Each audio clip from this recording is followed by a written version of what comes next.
많이 쉬셨습니까? 이제 2부 수대시 과정 연구 발표 2부를 시작하겠습니다. 2부 첫 순서는 성장팀입니다. 제목은 진정한 성장을 위한 배움의 기록입니다. 성장팀 한번 일어나 주시겠습니까? 인사드리겠습니다.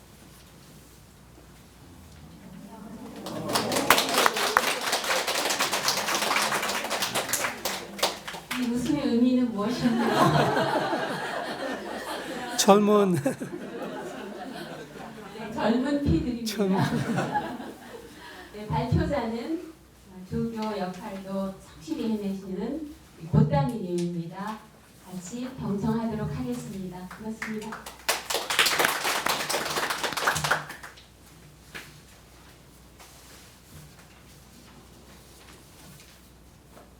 네, 안녕하세요. 저는 성장팀 팀장 보땀이라고 합니다. 저희는 성장팀이고 정유리님, 김정호님, 그리고 윤형수님 저희 이렇게 4명이 같이 성장팀 공부를 스님 모시고 진행했습니다. 저희의 주제는 진정한 성장을 위한 배움의 기록입니다. 먼저 이렇게 성장이라는 주제를 정하게 된 배경을 설명드리고 싶은데요. 저는 올해 이렇게 공부를 하기 전에는 원래 아이들을 만나는 작업들을 해왔습니다. 학교에서 상담이나 수업을 통해서 아이들 만나면서 그 아이들이 잘 성장할 수 있게 하려면 내가 어떻게 해야 되는지 고민이 많이 되었는데 기본적으로 저의 성장이 많이 부족하다는 것을 학교에서 느끼고 내가 진정으로 성장하지 못하면 아이들을 돕기는커녕 내가 더 망가지겠구나 그런 생각까지 하면서 올 한 해를 진정한 성장을 위해서 부처님 가르침을 배우는 시간으로 활용해보자 이렇게 생각하는 마침 아쉬운 딴짓자 사회도를 이렇게 뵙게 되어서 중요한 좋은 공부의 기회를 만나게 되었습니다. 그래서 올해 10대시 과정 조교를 하면서 이렇게 성장이란 주제로 공부를 진행하게 되었습니다.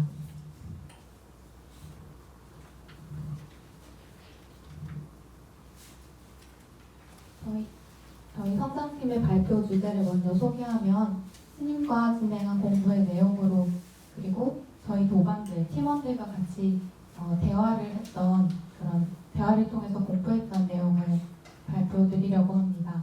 첫 번째는 성장이란 무엇인가, 두 번째는 어떻게 성장할 것인가, 세 번째는 교육을 통한 성장, 네 번째는 우리의 성장 이야기입니다.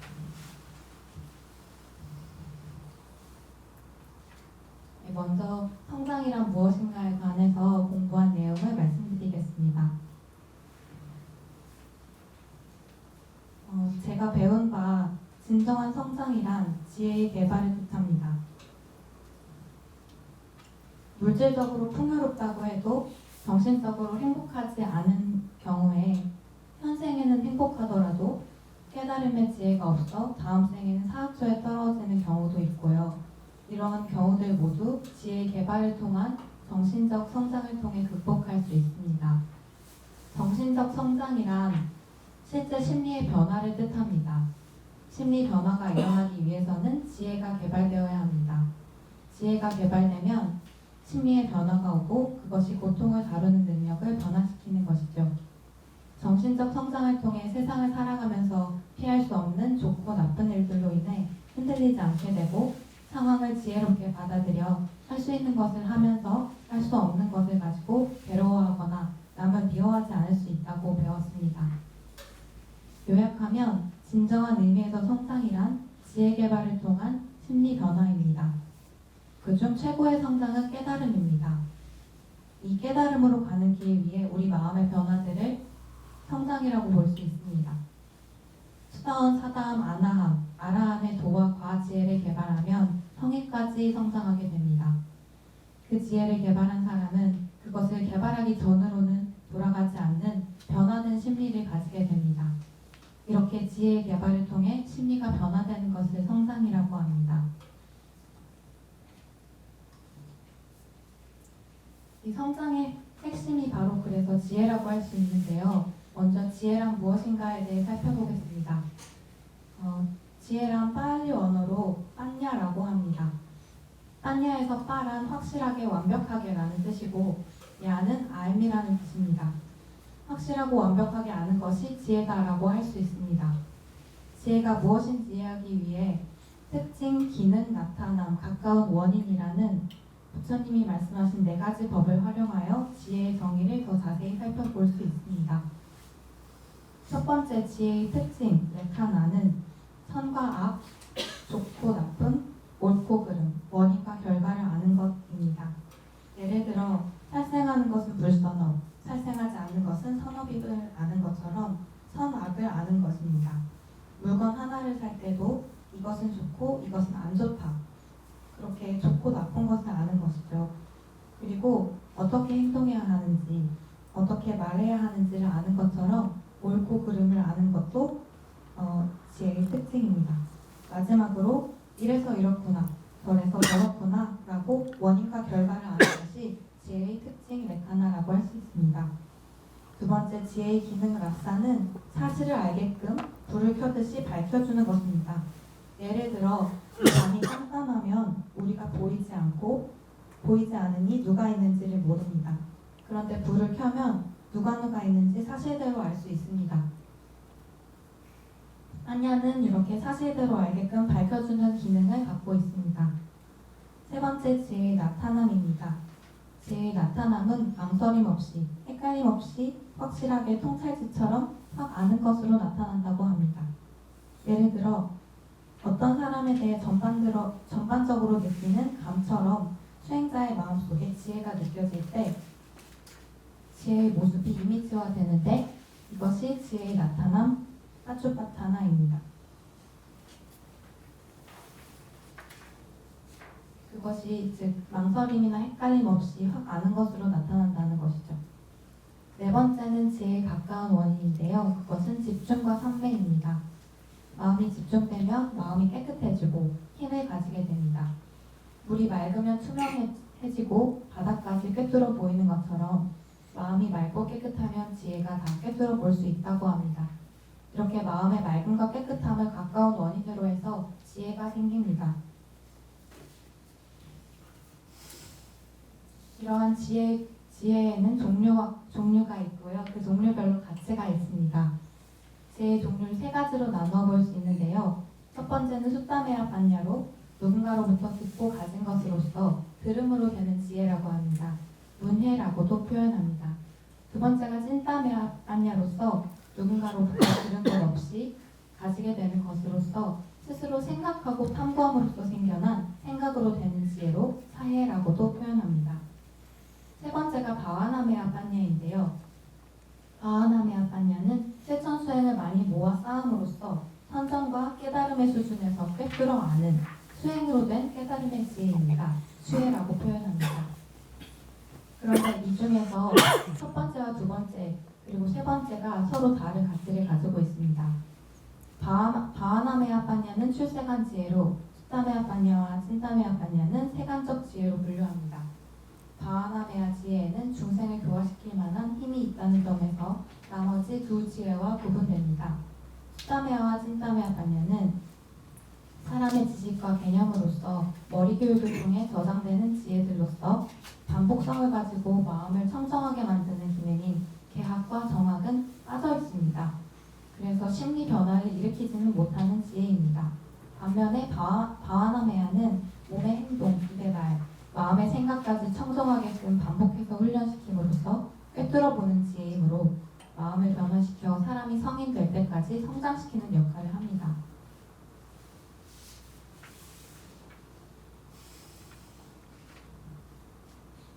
그러면 이러한 지혜를 어떻게 개발할 것인지, 그것이 어떻게 성장할 것인지를 설명해주는 것이라고 할 수 있겠는데요.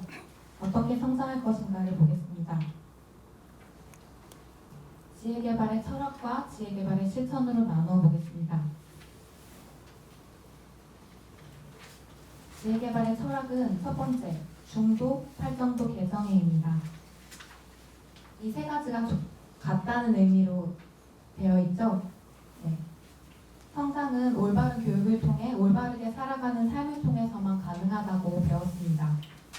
중도인 팔정도인데요. 팔정도가 없으면 우리는 한쪽 극단으로 치우치게 되어 있다고 합니다. 예를 들어 잘 먹고 잘 사는 것이 인생의 전부라는 가치관을 갖고 산다면 쾌락에 치우칠 수밖에 없겠죠. 쾌락이나 고행이라는 극단에 치우쳐 있으면 성장할 수 없다고 합니다. 극단적인 욕심과 성냄 중 어디에 걸려 있어도, 상견과 단견 어디에 걸려 있어도 성장할 수 없습니다. 그것이 중도인 팔정도입니다. 앞에서 말한 극단들을 피하고 중도인 팔정도를 교육하면 올바른 삶으로 나아갈 수 있다는 것입니다. 이 중도 팔정도라는 것은 바른 견해, 바른 사유, 바른 말, 바른 행동, 바른 생계, 바른 노력, 바른 사띠, 바른 집중을 뜻합니다. 이것이 개정의 3학으로 분류됩니다. 여기서 3학에서 학이란 시카라고 하는데 이것은 학습의 뜻이고 배워서 습관이 될 때까지 하는 것을 학습이라고 합니다. 개정의 또한 배워서 습관이 될 때까지 하는 것이라는 의미를 담고 있습니다.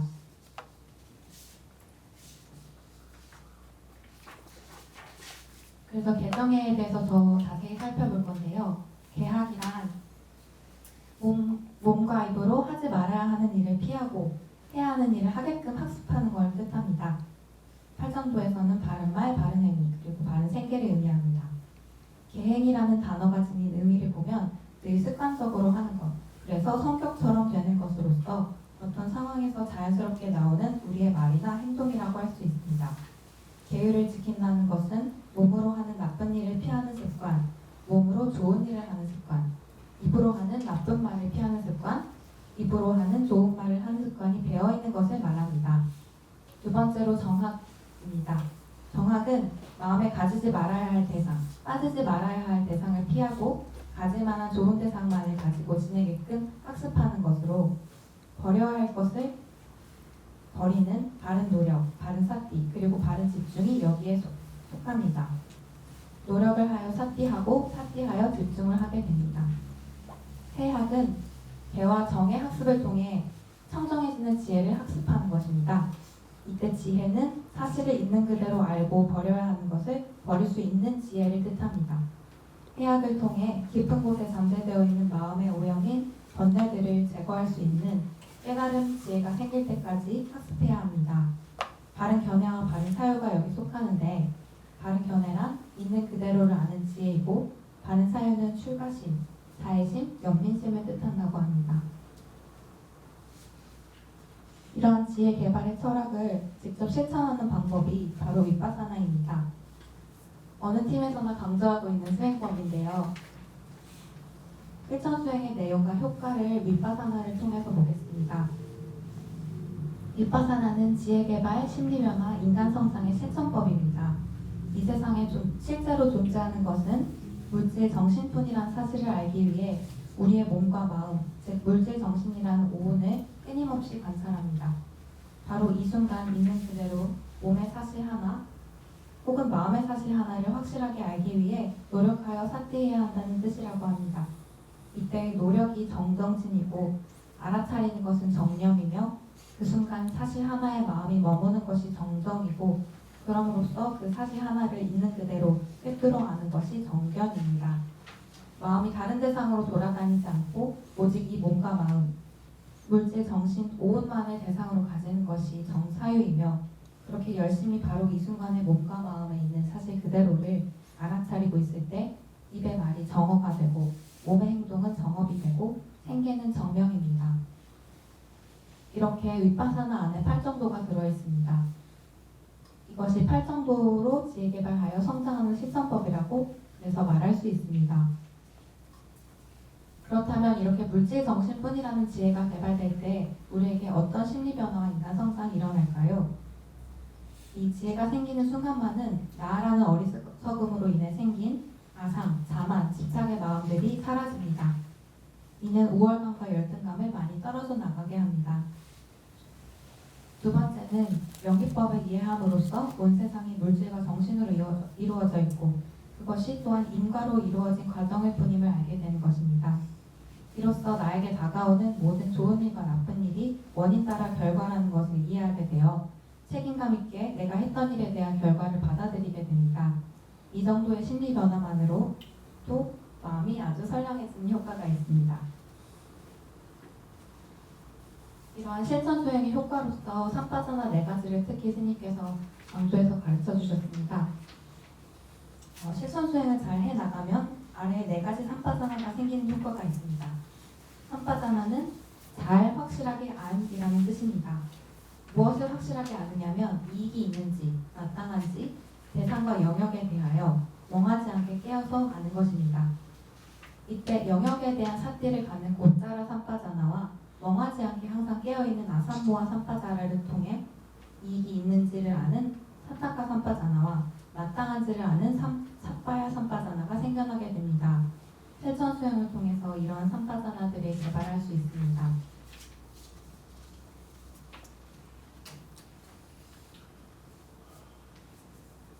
이렇게 지혜개발의 철학과 지혜개발법 그것을 통한 성장을 부처님 가르침 속에서 윗바사나라는 방법으로 알아보았는데요.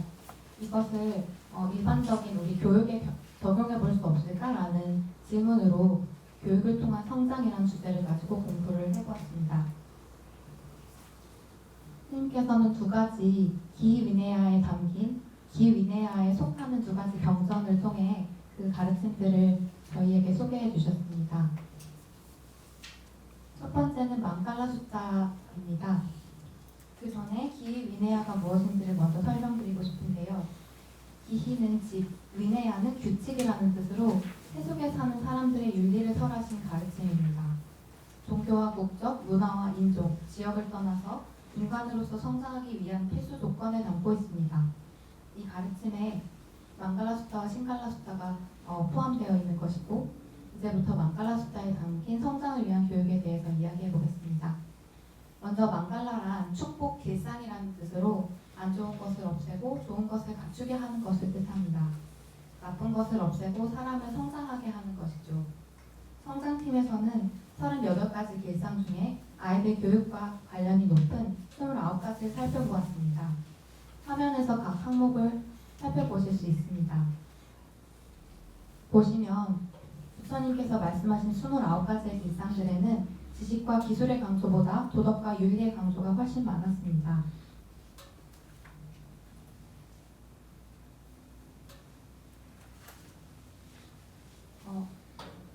이 항목들이 시대와 문화를 초월해 축복을 생기게 하는 원인이라면 현대에서 덜 중요한 것으로 치부되곤 하는 도덕과 윤리 교육이 행복을 위해 매우 중요하다는 것을 느끼게 되었습니다. 위와 같은 계율을 교육을 통해 훈련하면 세간적으로든 출세간적으로든 진정한 성장을 하게 되어 있다고 배웠습니다. 계율을 갖추면서 위에 말한 8정도 수행을 통해 전과 해로 올라갈 수 있다는 것입니다. 다음으로 신갈라 숫자입니다. 이 경전은 신갈라라는 젊은이에게 부처님께서 하신 말씀으로 부모, 스승, 자식과 배우자, 친구, 아랫사람, 성직자들을 잘 대하는 것이 무엇인지에 대한 가르침을 담고 있습니다. 성장팀에서는 특히 부모와 스승을 진정으로 공경하는 방법으로서 각각의 5가지 의무에 대해 공부했는데 각 항목은 화면을 참조해 주시기 바랍니다. 성장팀에서는 도반들과 함께 이 항목들이 우리 시대에도 잘 적용될 수 있는 것인지를 이야기해 본 바 있습니다. 사실 그냥 문화적인 관점에서만 보면 지금 시대에 맞지 않는 건 아닌가 하는 질문을 가질 수 있는 것도 있는데요. 그 안에 담긴 의도를 살펴보면 탐진치에서 벗어나게 하기 위해 우리가 따라야 할 가르침이라는 것을 충분히 이해를 할 수 있었습니다. 다음으로는 드디어 저희 성장 팀원들이 나와서 우리가 이 과정을 통해서 성장한 이야기를 들려드리려고 합니다.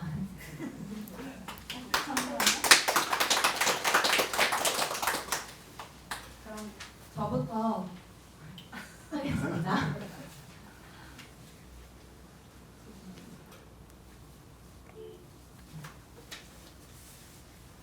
사실 좀 두려운 마음으로 저의 성장을 돌아봤습니다. 제가 진짜 성장했는지에 대해서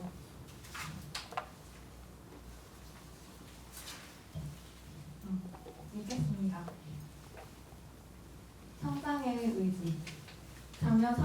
20대부터 시작된 이 공부를 통해 내가 성장했는지를 돌아본다. 나는 성장했는가? 그렇다. 이 질문이 이 공부의 핵심이 되어야 한다. 공부의 계기가 성장에 대한 욕구였고 공부의 목적이 성장이었기 때문이다. 성장이란 단지 완전 고결한 상태가 되는 것이 아님을 알며 최상의 성장인 깨달음까지 가기엔 내 노력이 턱없이 부족하다는 것도 안다. 공부의 배경에 적은 대로 내게 성장의 기준은 고통스러울 만한 상황에서도 고통스럽지 않을 수 있는가였다. 공부의 한 단계가 끝난 지금 스스로에게 위에 질문을 던진다. 내가 여전히 고통스럽다는 것을 발견한다. 윤회아는 행복과 불행 속에 살고 있으며 행복에 집착하고 고통을 두려워한다. 고통스러울 만한 상황에서 더욱 깊이 고통을 느끼며 내가 얼마나 어리석은지를 더 깊고 확실하게 인식하고 있다. 그것을 확실하게 보는 일이 얼마나 고통스러운지까지 느끼고 있으니 내게 고통은 줄어들지 않고 늘어났다. 이전만큼이나 혹은 이전보다 더 고통스러운 상황을 만나고 그에 따라 고통스러워하는 나는 확실히 내가 설정한 성장을 이뤄내지 못했다. 다만 나는 그동안 피하려고 해왔던 내 고통의 원인을 마주한다. 씨앗의 형태로 있다가 적당한 조건에 만나 발아하는 고통의 꽃들을 경험한다. 이것이 삶이고 고통이며 이 고통에는 원인이 있고 그것은 탐진치이기에 이를 통해서는 결코 행복할 수 없다는 것을 경험한다. 이 윤회 속에 도무지 기댈 곳이 없다. 여기서 벗어나고 싶다는 내 성장의 의지만이 나의 의지처이다. 나는 여전히 스승과 가르침, 도반을 통해 고통의 씨앗을 발견하고 탐구하며 그것에서 벗어나는 길을 조금씩 찾고 있을 뿐이다. 고통이 일어날 때 이들의 가르침과 지지를 떠올리며 숨을 가다듬는다. 부처님을 따라 지혜로워지고 싶고 스승과 도반과 함께 개정애를 닦아나가는 이로 살고 싶다는 이 성장의 의지에 기대어 한 걸음씩 나아간다. 그러나 어쩌면 이 한 걸음이 내 성장의 전부일 수도 있겠다. 그래서 간절하다. 고통을 마주하며 바로 지금 여기서 내리는 하나의 선택들을 지혜롭게 해 나가기를 바란다. 고통이 끊이지 않는 윤회 속에서 성장의 의지를 거두지 않았다면 한 걸음 걸어 나와 가르침 속으로 들어가야만 한다는 답이 나온다. 어리석지만 나아지고 싶고 성장하고 싶기 때문이다. 모든 것을 스스로 지는 것임을 철저히 알 때, 즉 지혜 개발, 모든 것이 변화할 것임을 안다. 심리 변화, 인간 성장. 이것을 이전보다 더 잘 알게 되었다는 것이 점이 성장이라면 늘 확실히 깨어서 고통의 원인을 잘 제거하는 노력을 할 것이라는 간단한 과제가 남는다. 개정의 산업을 통해 성장으로 나아가기를 멈추지 않을 것. 복잡하지 않은데 어려운 과제인 이 일을 부처님 가르침, 스승과 도반들을 따라서 수행자로서 용기내어 해 나가는 일밖에는 없겠다. 이 사실이 나에게는 의지처이다.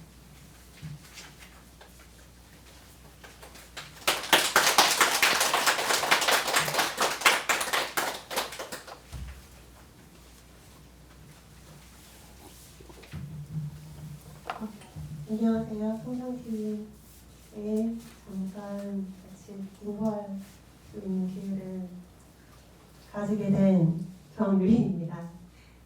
저의 이야기를 한번 여러분께 나눠보도록 하겠습니다. 부처님 가르침을 삶에 적용하기 위한 보살. 성장에 관해 도반들과 대화를 하면서 우리가 처음 보는 사이였음에도 불구하고 솔직한 마음을 서로 이야기할 수 있었고 상대의 이야기를 마음으로 들어줄 수 있었다는 것에 신기하고 개인적으로는 감사한 마음이 들었다. 부처님의 가르침이라는 하나의 공통점만을 가지고 만나다 보니 자연히 불교에 관한 서로의 생각들을 자유롭게 나눌 수 있었고 그 안에서 부딪히는 부분도 있어 재미있었다. 하지만 우리가 모두 동의했던 건 부처님의 가르침이 진실하고 진리라는 점인 것 같다. 그 가르침을 제대로 배우고 따르는 것이 성장의 길임은 틀림없다. 부처님의 가르침을 현실에서 어떻게 적용할 것인가는 우리의 과제가 될 것이다. 나는 그 방법에 있어서 두 가지 자세가 중요하다고 생각한다.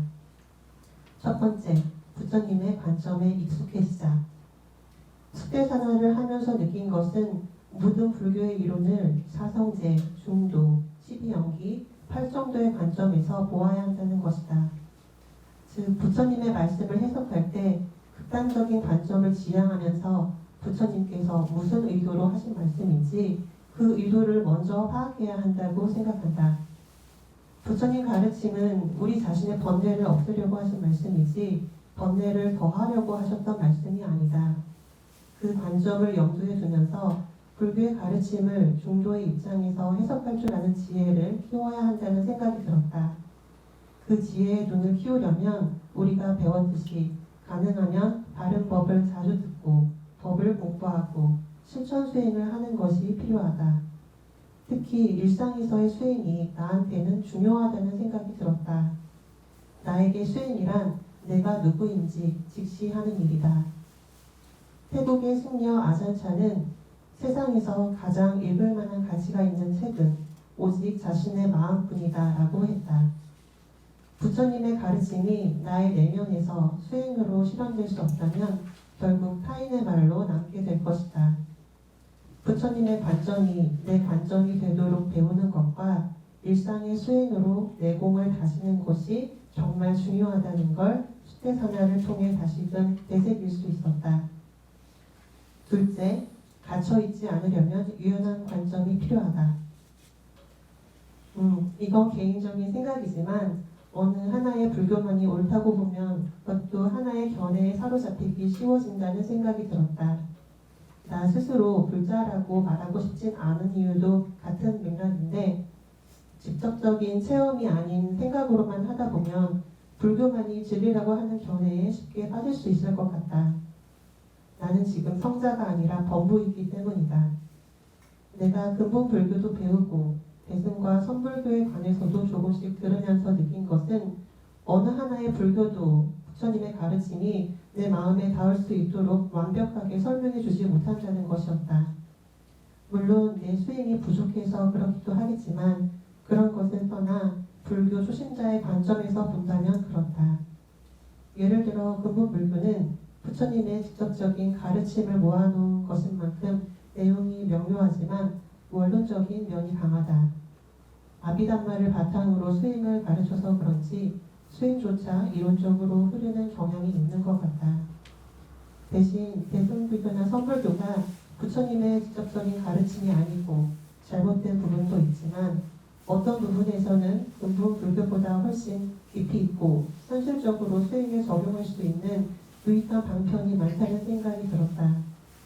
그래서 양쪽을 다 공부하면서 근본 불교를 통해서는 부처님의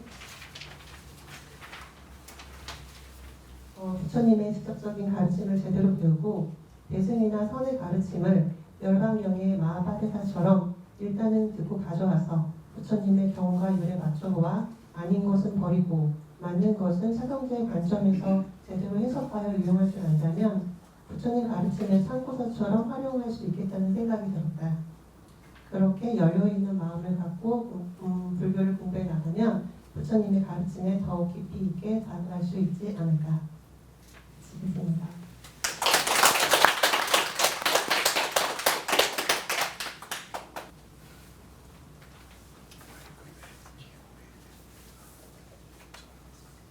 안녕하세요. 저는 지금 대학교에서 불교학과 전공하고 있는 대학생이고 2년 전인가 그때 곶담이와 알게 돼서 이렇게 가끔 연락하면서 지내다가 작년에 여름에 다시 서로 소통하면서 더 친해졌어요. 왜냐면은 저도 불교와 교육에 관심이 항상 많고 선생님이 되는 게 꿈이어가지고 곶담이랑 비슷한 꿈을 갖고 있다고 느꼈고 같이 불교와 교육에 대해서 공부를 하면서 이 연구 과정을 대화할 때 같이 참여해서 지금까지 이렇게 왔고 여기 지금 처음 왔는데 스님도 처음 뵙고 했는데 아깝고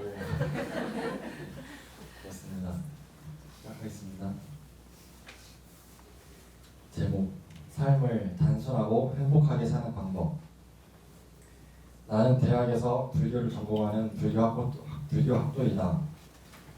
그러나 학문적 지식을 배우는 것과 성장은 별개의 일이라는 것을 안다. 왜냐하면 부처님 말씀을 아무리 많이 듣는다 해도 내 삶 속에 적용하지 못한다면 삶은 바뀌지 않으며 성장은 이루어지지 않는다.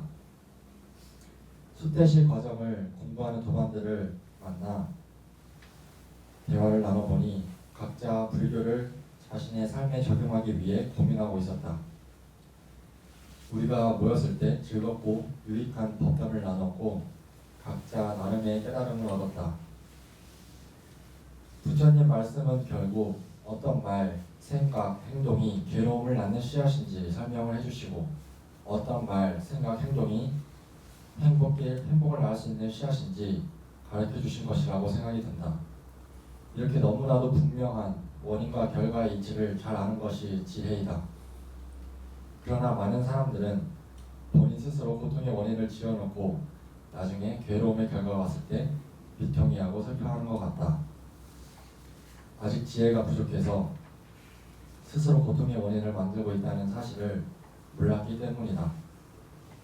반면 자신의 행동이 나중에 본인을 포함한 다른 사람에게 괴로움을 낳는다는 사실을 알면서도 행하는 경우가 있다. 그러나 그 사람들의 대부분은 결과에 대한 책임을 받고 싶어 하지 않아 하는 것 같다. 자신의 업보를 누가 받아줄 수 있을까? 신도 아니고 부모님도 아니다. 오롯이 자기 자신이 받는 것이다. 크고 작은 선택을 할 때 그에 따르는 결과와 책임을 내가 오롯이 받겠다고 하는 태도가 성숙한 사람과 미성숙한 사람의 차이라고 본다. 그런 의미에서 책임을 질 수 있다면 어떤 선택을 하든 괜찮다. 그게 괴로움을 낳더라도. 그러나 계속해서 그렇게 사는 것은 깜깜한 길을 걷는 것과 같다고 생각이 든다. 자꾸 돌에 걸려 넘어질 수 있고 앞이 안 보이기 때문에 불안하고 불행하다. 삶이 복잡하고 어렵게 느껴진다면 그건 아마 지혜가 부족해서 그런 것이다. 지혜가 많아지고 스스로 이치를 깨달아갈 때 삶은 단순해지고 명확해진다. 그 지혜가 바로 개정애를 닦는 것이며 8가지 올바른 길을 걷는 것이라는 것을 이제 알게 되었다. 아직도 고통을 받고 있는 수없이 많은 사람들에게 괴로움을 낳는 방법이 아닌 행복을 낳는 방식으로 살아가는 것을 알려주고 싶다. 부처님과 가르침 그리고 가르침을 따라 사는 사람들을 내가 매 순간 돌아가야 할 귀처로 삼아서 어두운 밤에 등불 하나 켜고 걷고 싶다.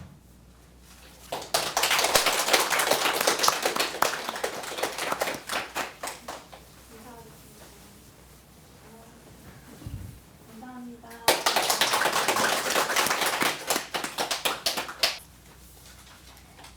젊은이들의 발표 내용 잘 들었습니다. 마이크 소리가 작게 들린다고 하는데 저 뒷부분 계신 분들 제 목소리 잘 들립니까?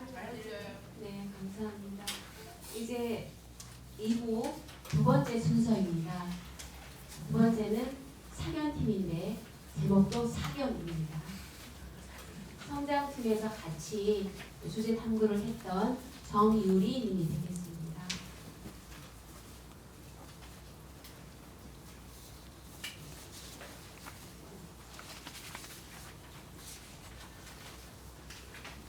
지금 사견팀 모두 일어나 주시겠습니까?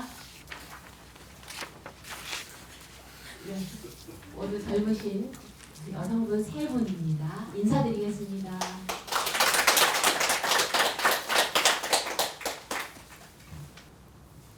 안녕하세요. 반갑습니다.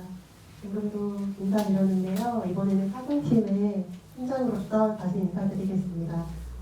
BSA 사견팀 연구 발표를 하게 된 사견팀 팀장 정유리입니다. 반갑습니다.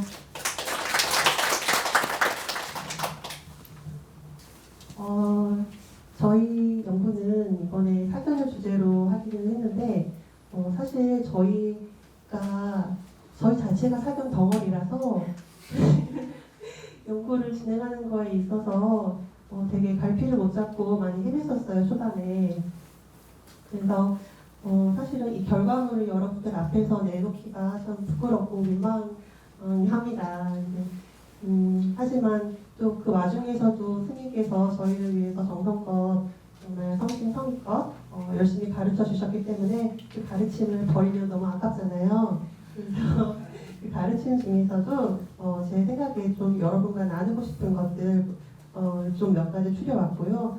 거기서 더해서 제 개인적인 이야기와 개인적인 생각들 그리고 스테이시를 통해서 느낀 점들을 저의 말로 적어왔습니다. 그래서 그것을 여러분과 함께 나눔으로써 연구 발표를 한번 해보고 싶습니다.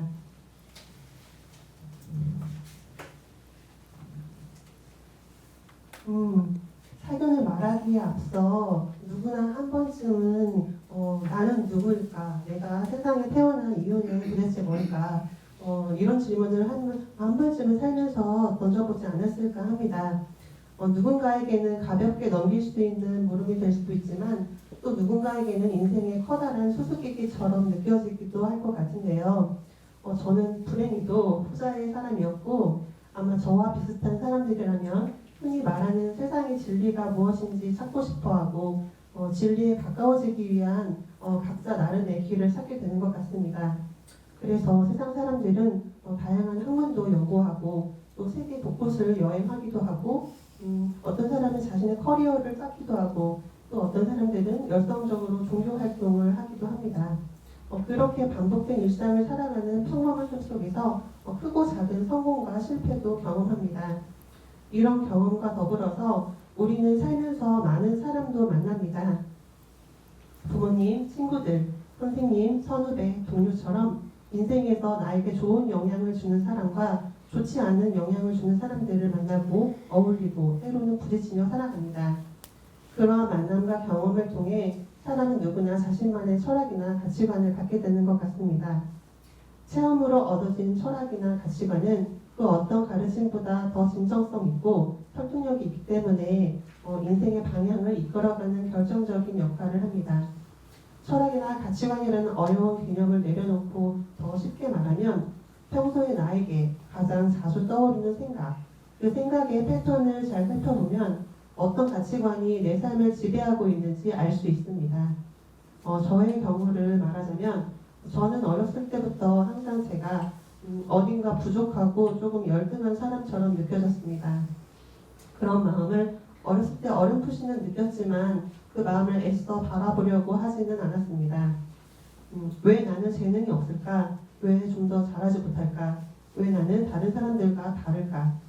그런 생각들이 때로는 자기 발전을 위한 동기가 되기도 했지만 이런 생각들이 끝없이 펼쳐지면서 불안한 생각을 감당하는 것은 어렸을 때는 특히나 더 저에게는 버거운 일이 되었기도 했습니다.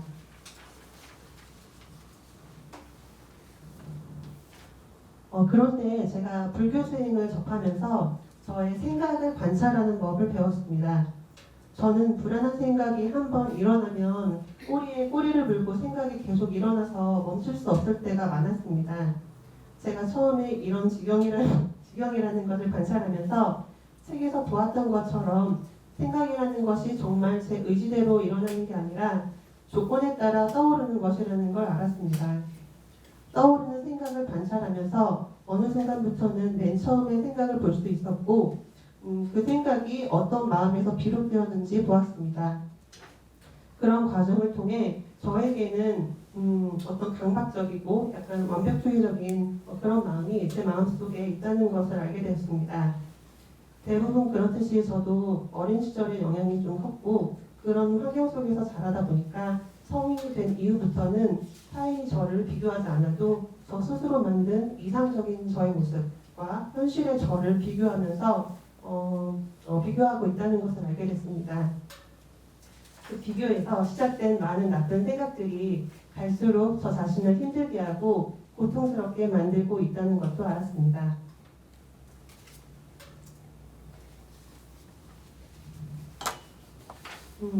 저의 문제의 원인이 무엇인지 이렇게 파악되고 나니까 이런 것을 알려준 불교 수행이 참 고맙게 느껴지더라고요.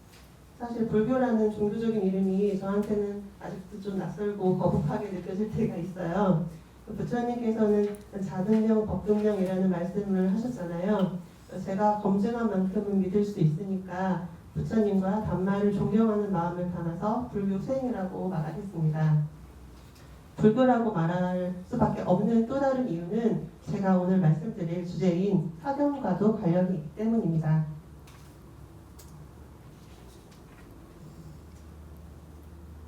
여러분은 사견이라고 하면 무슨 생각이 가장 먼저 떠오르세요?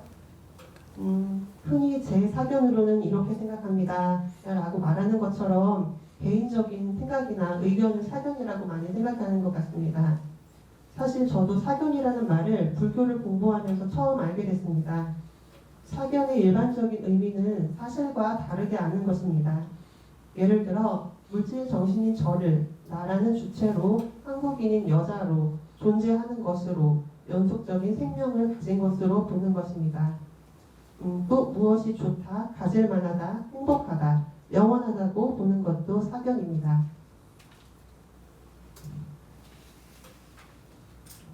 해석서에서는 사견을 좀 더 구체적으로 정의합니다. 틀린 것, 이상하고 어긋나는 것, 더러운 것으로 설명합니다. 틀렸다는 것은 사실과 다르다는 것이고 이상하고 어긋난다는 건 상식과 논리에 안 맞는 것을 의미합니다. 그런데 더럽다고 하는 건 무슨 의미로 들리세요? 무언가 더러운 것을 본다면 우리는 그것을 만지고 싶지도 않고 가까이 하고 싶지도 않을 것입니다. 사견도 그렇습니다. 사견은 우리가 원하는 행복과 이익을 가져다 주지 않기 때문에 정반대의 결과를 가져오기 때문에 더러운 것이라고 설명합니다.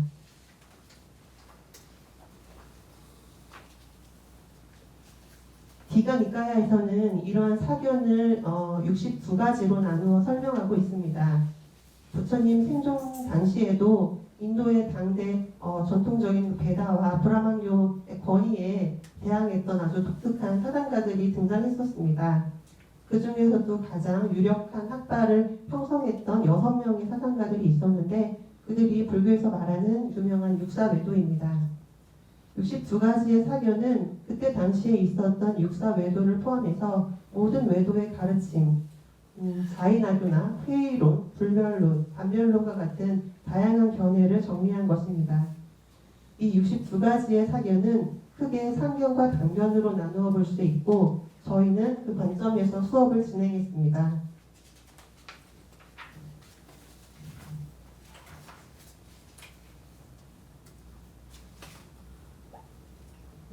사견을 크게 상견과 단견으로 나눌 수 있을 때 상견은 몸은 죽지만 영혼은 죽지 않는다고 보는 것입니다. 사람이 죽어서 다음 생에 태어날 때 마치 뱀이 허물을 벗는 것처럼 겉모습만 달라지고 영혼은 그대로 간다고 생각하는 것입니다. 기독교나 힌두교에서 말하는 영생, 영원한 자아 이런 것들을 믿는 것이 상견입니다. 물질 정신의 결합을 나라고 생각하는 유신견도 상견에 해당합니다. 반대로 단견은 이번 생에서 죽으면 모든 것이 끝이라고 생각하는 것입니다. 이 상견과 단견으로 대표되는 사견으로 인해 우리에게 많은 괴로움과 고통이 생겨납니다. 저의 경우를 보면 불교를 제대로 이해하기 전에는 불교에서 말하는 모든 것이 공하다, 없다, 삶은 무상하고 고통이고 무아이다 하는 것을 들으면 불교가 굉장히 회의적이고 허무하고 그래서 모든 욕심을 포기하고 살아야 하는 것이 바른 삶인 것처럼 들렸습니다. 일종의 강견에 가까운 생각이 아닐까 싶습니다. 그리고 다른 분들의 이야기도 들으면서 이런 생각이 저뿐만 아니라 불교를 접하는 사람들이 일반적으로 많이 하는 오해라는 생각이 들었습니다. 이 부분에 대해 스님께서 부처님의 가르침을 다시 설명해 주셨습니다. 먼저 사성제의 관점에서 보면 세상이 고통이라는 것은 사실이지만 핵심은 고통이 아닙니다. 부처님께서는 우리에게 고통에서 벗어나는 길이 있다는 사실을 알려주려고 하셨고 그것이 사성제의 포인트입니다. 그래서 삶은 전혀 허무하지 않고 비관적인 것도 아닙니다. 고통에서 벗어나는 방법을 말씀해 주셨다는 것은 우리에게 큰 희망이 되는 것이고 그 방법을 실천하기 위해서 열심히 노력해야 하는 책임이 우리에게 있다는 것을 의미하고 있습니다. 두 번째로 출가자와 재가자의 관점에서 보면 욕심에 대한 해석이 달라질 수 있다는 것을 알아야 합니다. 궁극적으로 우리가 윤회에서 벗어나기 위해서는 모든 욕심을 버려야 하는 것은 맞습니다. 하지만 세속에 사는 제가자들에게 그런 의미로 말씀하신 것은 아닙니다. 세속에서는 우리가 원하는 것을 얻기 위한 욕심이 나쁜 것이 아닙니다. 예를 들어 부자가 되기 위해서, 행복한 가정을 꾸리기 위해서, 잘못된 관행을 고치기 위해서 올바른 방법으로 노력하면 그것은 부처님 가르침에도 맞는 일입니다. 다만 그 과정에서 타인의 것을 빼앗고 싶을 정도의 지나친 욕심이나 타인에게 해가 되는 지나친 성냄으로 하지 않아야 한다는 것이 중요합니다.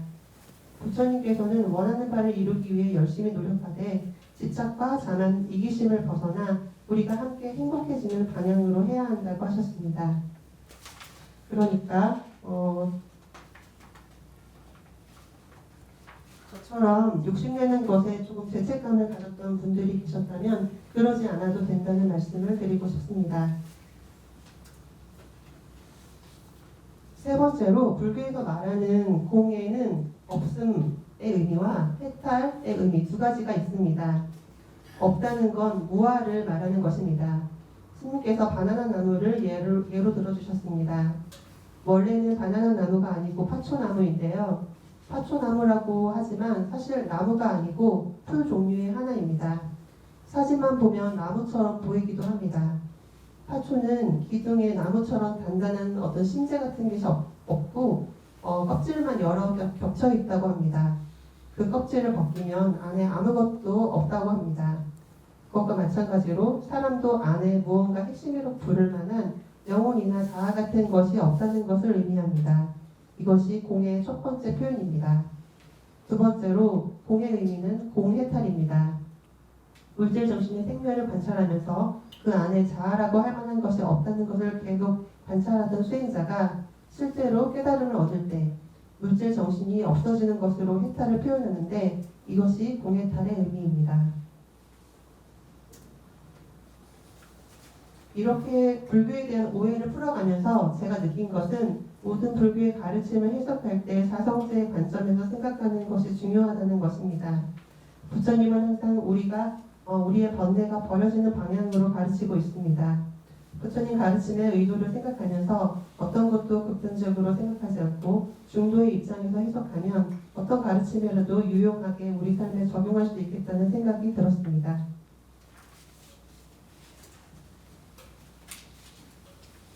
사주의 경우도 마찬가지입니다. 여기 계신 분들 중에서 사주나 점을 본 적이 있는 분이 있으시죠? 저는 경전에서 점을 보는 것도, 점을 봐주는 것도 올바르지 않은 것이라고 본 적이 있어서 이걸 어떻게 받아들이면 좋을지 궁금했습니다. 이 부분을 말씀드리기에 앞서서 먼저 불교에 관한 또 다른 오해 한 가지에 대해 말씀드리겠습니다. 우리나라 사람들은 흔히 불교라고 하면 점집과 연결해서 생각하는 사람들이 많다고 합니다. 스님이 사주를 봐주거나 장명을 해주거나 부적을 써주는 것이 한국에는 많이 있습니다. 미얀마에서도 스님은 아니지만 불자인 점쟁이가 점을 봐주는 것이 흔하다고 합니다. 그래서 이런 오해가 있는 것 같은데 스님의 말씀에 의하면 사실은 사주나 관상이 불교가 아니라 예전 브라만교, 지금의 힌두교에서 더 많이 발전했다고 합니다.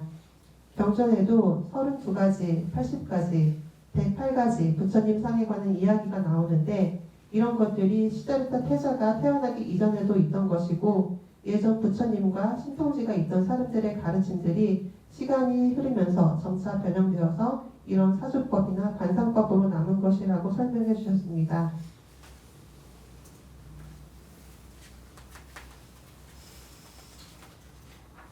그렇다면 사주는 사전일까요?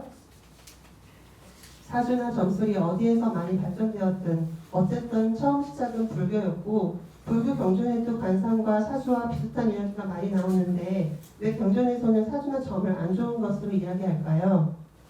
사실 제가 경전에서 왜 안 좋게 이야기하느냐고 스님께 정확하게 질문한 것은 아니지만 제가 스님께 들은 설명을 바탕으로 이야기해 보겠습니다.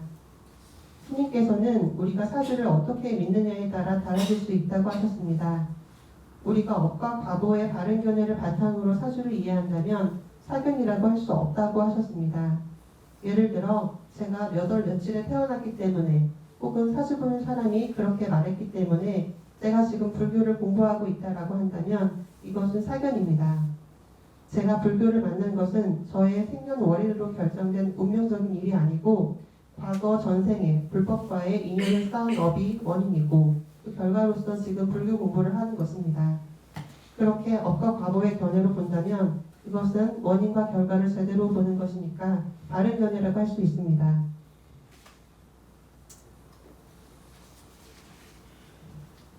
경전에서 점을 보지 말라고 하는 것도 이건 제 생각이지만 점을 결정된 운명 같은 것으로 받아들일 염려가 있어서 그렇지 않을까 생각합니다. 운명으로 받아들이는 것과 업과 과보로 받아들이는 것은 큰 차이가 있기 때문입니다. 운명이라고 보면 그것은 절대 바꿀 수 없고 당해야만 하는 것이 됩니다. 하지만 업은 항상 변화하는 것이고 정해진 것이 아니니까 현재 노력으로 변화 가능한 것이 됩니다. 그렇다면 사주나 관상이 어떻더라도 집착하지 않고 담담하게 대처하는 용기가 생깁니다. 사주도 일기예보처럼 어떤 일이 일어날 수 있는 가능성을 말해주는 계산법 정도로만 이해하고 받아들일 수 있다면 사주를 포함한 여러 가지 점술도 우리에게 도움을 줄 수 있는 도구로 활용할 수 있을 것 같습니다. 사견의 하나이면서 불교에 대한 또 다른 오해 하나는 부처님이 윤회를 말씀하신 적이 없다거나 윤회가 없다라고 믿는 경우입니다. 스님 중에서도 불교를 잘못 공부하면 그럴 수 있다고 하셨는데 사실 제가 수대산화를 하게 된 동기도 그런 스님의 말씀 때문이었습니다. 그 스님은 31천은 실제하지 않는 것이고 그저 마음의 상태에 따른 표현이라고 하셨습니다. 31천을 부정하는 것은 저에게는 윤회를 부정하는 것이고 윤회가 없다면 굳이 바르게 살 필요도 없고 윤회를 벗어나기 위한 수행도 필요 없다고 생각합니다.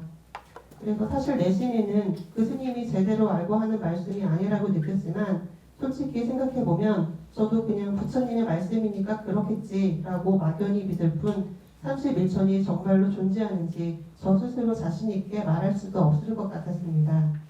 그래서 31천이 실제로 존재하는지 아는 방법이 궁금했습니다. 가장 확실한 방법은 사마타 수행으로 팔선정을 닦아서 신통지를 개발하는 것입니다. 신통지 중에서도 디바차쿠라고 하는 천안통이 생기면 말 그대로 눈으로 보는 것처럼 31천을 본다고 하셨습니다. 중생이 죽어서 어디에 태어나는지 보는 능력이 천안통입니다. 그러려면 많은 노력과 오랜 시간이 좀 필요하게 되겠죠? 두 번째는 위파사나 수행으로 전생과 내생을 보는 방법이 있습니다. 이건 연기 수행이라고 하는데 이것은 사띠의 힘으로 전생과 내생을 보는 것입니다. 연기 수행은 사마타 수행을 먼저 해서 선정을 얻고 위파사나 수행을 하는 방식으로 배웁니다. 파옥에서 가르치고 있으니 관심이 있으면 한번 해보라는 말씀도 하셨습니다. 앞에서 말한 것보다 덜 확실한 방법이지만 스님께서는 우리가 위파사나 네 번째 단계에 가도 알 수 있다고 하셨습니다. 덜 확실하다는 의미는 신통지처럼 31천을 직접 보는 것은 아니라는 의미입니다. 오히려 위파사나 수행에 의한 방법은 물질과 정신의 생멸을 보는 지혜에서 오는 확신에 가깝다고 할 수 있습니다.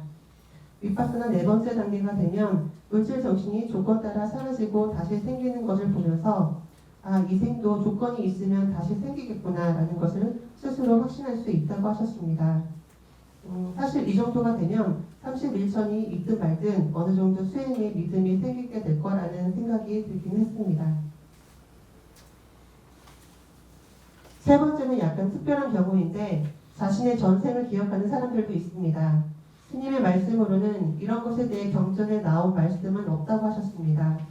스님의 생각으로는 과거 일에 대한 애착과 집착이 강해서 기억하는 것 같다고 하셨습니다.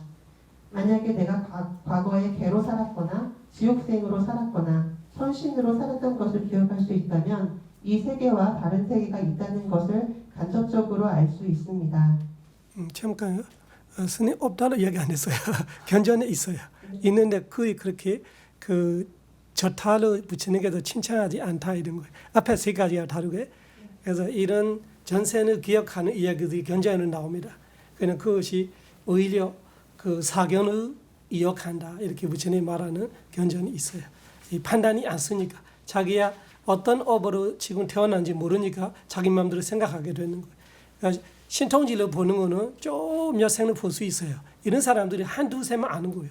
그래서 지금 이번 생과 자기가 기억하는 한 생, 두 생만 생각하고 무조건 자기의 견해를 확고하게 하다 보니까 사견으로 가게 되는 거예요.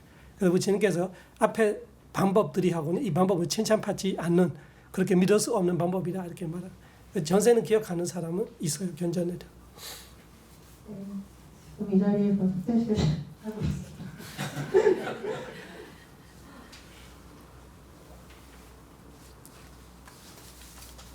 마지막으로 이도 저도 할 수 없다면 부처님이라는 분, 깨달은 분의 말씀을 믿음으로써 31천을 받아들이는 방법도 있다고 하셨습니다. 경전을 쭉 읽다 보면 부처님의 일생에서 드러나는 그분의 한결같은 인격이나 정직함을 보면서 부처님이 모르는 것을 안다고 거짓말할 뿐이 아니라는 걸 알게 된다고 하셨습니다.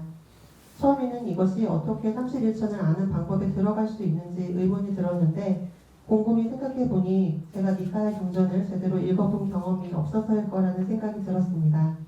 그래서 앞으로는 경전 공부를 좀 하고 싶다는 개인적인 생각도 들었습니다. 저희가 사견에 관해서 이야기하다 보니까 사견을 왜 알아야 하는지 문득 궁금해졌습니다. 이에 대해 스님의 답변은 간단했습니다. 사견을 따르면 불선업을 하게 되고 불선업의 결과는 고통이기 때문입니다. 반대로 바른견해를 따르면 선업을 하게 되고 선업의 결과는 행복입니다. 우리가 모든 일을 할 때 언제나 사견으로 보거나 바른견해로 보거나 둘 중 하나이지 그 중간은 없다고 하셨습니다. 사견을 바탕으로 선업을 하는 사람도 있지만 그런 선업은 공덕이 있어도 약하다고 하셨습니다. 그래서 이왕에 선업을 하는 거라면 바른견해를 바탕에 두고 하는 것이 중요하다는 생각이 들었습니다. 사견이 위험한 또 다른 이유는 그것이 마음으로 짓는 불선업이라는 것입니다. 마음으로 짓는 불선업이라는 것은 말이나 행동으로 나오지 않아도 그런 생각을 하는 것만으로 충분히 지옥에 떨어질 수 있다는 의미입니다. 마음으로 짓는 불선업에는 지나친 욕심, 지나친 성냄, 사견 이렇게 세 가지가 있습니다. 앞서 말씀드렸던 62가지의 사견이 여기에 다 들어가는 것은 아니고 아주 고약한 사견, 예를 들어 나티카 디티가 여기에 해당합니다. 나티카 디티는 어떤 일을 해도 아무런 결과나 과보가 없다고 믿는 견해입니다. 그런 견해를 가지면 특별히 나쁜 행동을 하지 않았어도 사학처에 떨어질 수 있다는 의미입니다. 저는 이런 것을 배우면서 우리가 마음으로 짓는 업이 생각보다 크다는 것을 알게 되었습니다. 예전에는 그냥 착하게 살면 됐지 견해가 무슨 상관이야 라고 생각한 적도 있었는데 사실이 그렇지 않다면 제가 평소에 무슨 생각을 하며 사는지 항상 조심스럽게 돌이켜봐야겠다는 생각이 들었습니다.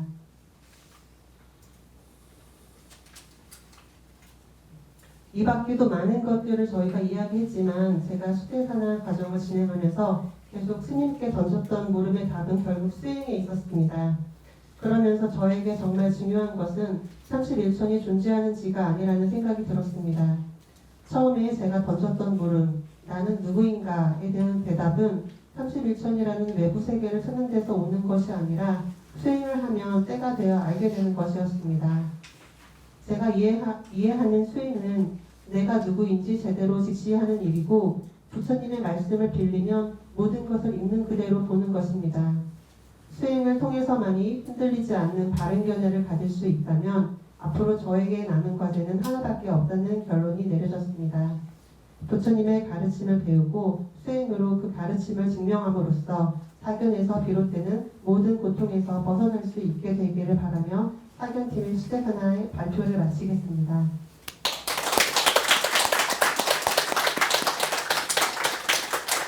마지막으로 스님과 팀원인 예레나 곧담이 또 우리와 함께 해준 도반 정호님, 유한님에게도 감사의 말씀을 드리고 싶습니다. 감사합니다.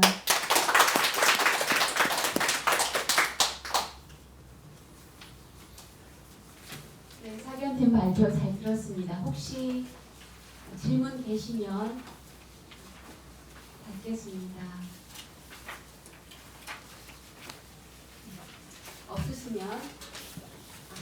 말씀하십시오. 아까 성장팀 발표 때 좀 궁금했던 게 있었는데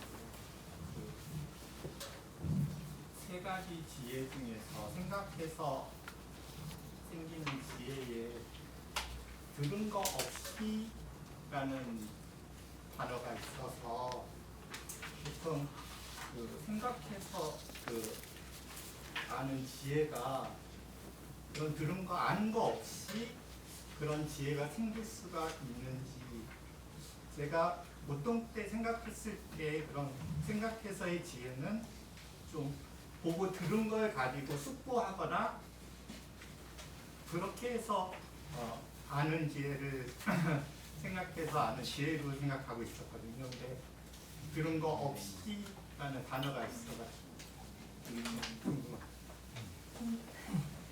얘기해 보세요. 그런 거 없이 생각을 한다는 것이 저도 사실은 질문하신 분과 똑같이 들은 것에 대해서 숙고한다라고 알고 있었는데요. 들은 것이 없이 생각한다는 거는 이제 일단 그 사람의 수준이 선생님이 간단하게 정리해 줄게요. 네, 감사합니다. 그러니까 일반적으로 우리가 다 그렇게 생각해요. 근데 꼭 따지자면은 내가 듣고 생각하는 것 자체가 들은 지혜예요. 들은 거 없으면 내가 생각할 수 없잖아요. 근데 어떤 대단한 자들은 들은 거 없이 생각합니다. 왜냐면 뉴턴이 우리 중력을 알 때, gravitational force 알 때 생각이 그런 거예요. 누가 가르치는 거 없어요. 자기 앞에 발견되는 거 없어요. 누구한테 들었던 거 없어요. 그런데 사과가 떨어질 때 중력이 생각나나 이런 의미예요.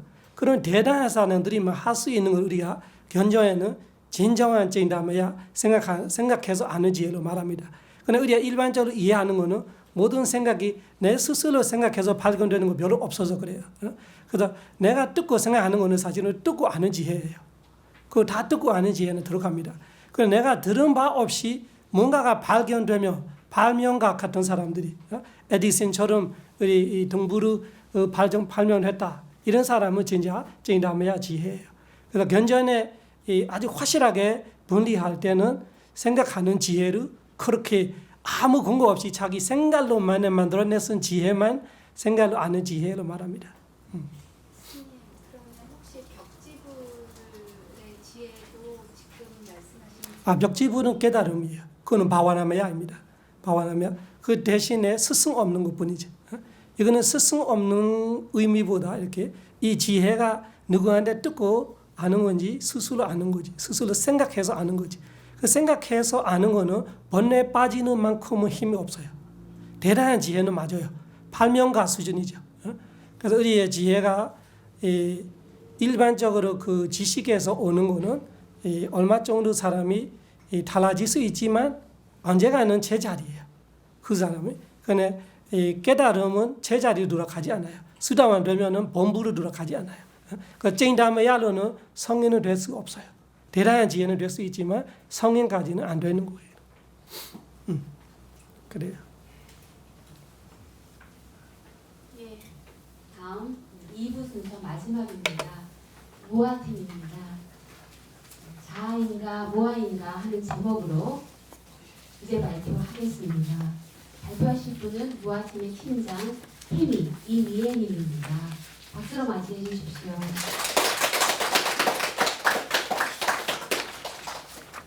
그리고 모아팀 모두 일어서 주십시오.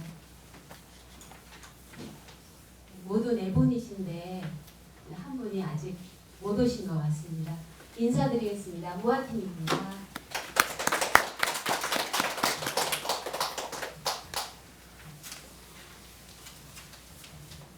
안녕하세요. 지금 소개받은 케미 이미입니다. 네, 저희는 모아팀인데요. 제 목소리가 약간 잠겼죠? 잘 들리시는지 모르겠어요. 네. 저희는 이제 자아인가 모아인가라는 제목으로 모아팀으로 이제 활동을 했습니다.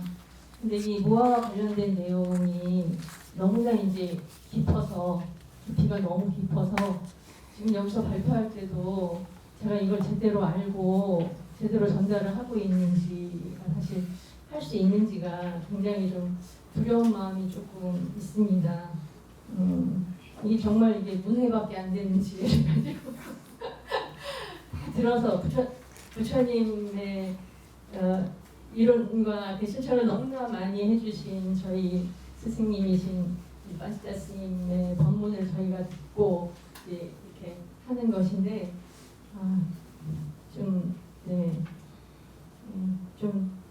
틀릴 수 있는 부분은 스승님께서 수정해 주시리라고 믿고 제 수준에서 한번 해보겠습니다. 그리고 이게 발표문이 좀 만든 지 오래 안 돼서 죄송하고요.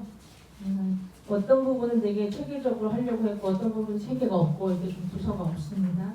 그리고 표현도 되게 좀 정확하지 못한 부분도 있을 것 같고 다 양해를 바라고요. 그러면 이제 시작해 보겠습니다. 저희 자아인가 무아인가를 어떤 식으로 그러니까 우리가 이제 무아라는 인식을 기르고 직접 몸으로 체득하고 이루고자 하는 열망에서 저희가 무아팀이 구성이 됐고 그래서 1년 동안 이제 같이 이렇게 공부를 하게 됐습니다. 공부를 하면서 어떻게 스님께 무슨 질문을 드려서 저희가 이런 무아라는 인식을 이해를 하고 체득하고 이렇게 할 수 있을까를 많이 생각을 해봤는데 저희는 이런 순서로 하면 어떨까라고 생각이 됐고 스님과도 이제 합의가 됐습니다. 첫 번째가 이제 자화와 관련한 사견, 우리가 유신견이 굉장히 많지 않습니까? 그래서 우리가 어떤 유신견을 가지고 있느냐 그거를 먼저 자기 성찰을 할 수 있는 그런 거를 좀 배우면 좋겠다 그런 생각이 들어서 자아와 관련된 사견이라고 일장이 마련이 됐고요. 그 다음에 이제 무아를 우리가 어떻게 이론적으로라도 지금 우리가 체득할 수 없다면 부처님의 설명과 이론적으로라도 우리가 이해할 수 있는 그런 토대를 좀 마련해보자. 그래서 무아에 대한 이해를 기르기 위해서 이제 두 번째 장이 마련이 됐고요. 그리고 이제 세 번째 장은 그걸 토대로 우리가 정말 체득하는 방법은 수행밖에 없지 않습니까? 지금 앞에서도 이제 많이 말씀하셨지만 우리가 이렇게 고통에서 벗어나서 이렇게 좀 성장하고 니반으로 갈 수 있는 방법은 정말 수행 말고는 다른 게 없는 것 같습니다. 그래서 수행과 관련한 거를 이제 3장으로 해서 이렇게 체계를 이제 잡아봤습니다. 그럼 먼저 자아와 관련한 사견부터 하도록 하겠습니다. 네, 우리가 보통 무아라고 얘기하면 이렇게 우리가 말도 하고 듣기도 하고 눈도 또랑또랑 떠 있고 이렇게 뭔가를 하고 살지 않습니까? 이렇게 하는데 그럼 이렇게 하는 이 존재는 뭐냐? 이게 나 아니면 뭐냐? 이렇게 많이 생각을 하게 하고 이때까지 살아온 것 같습니다.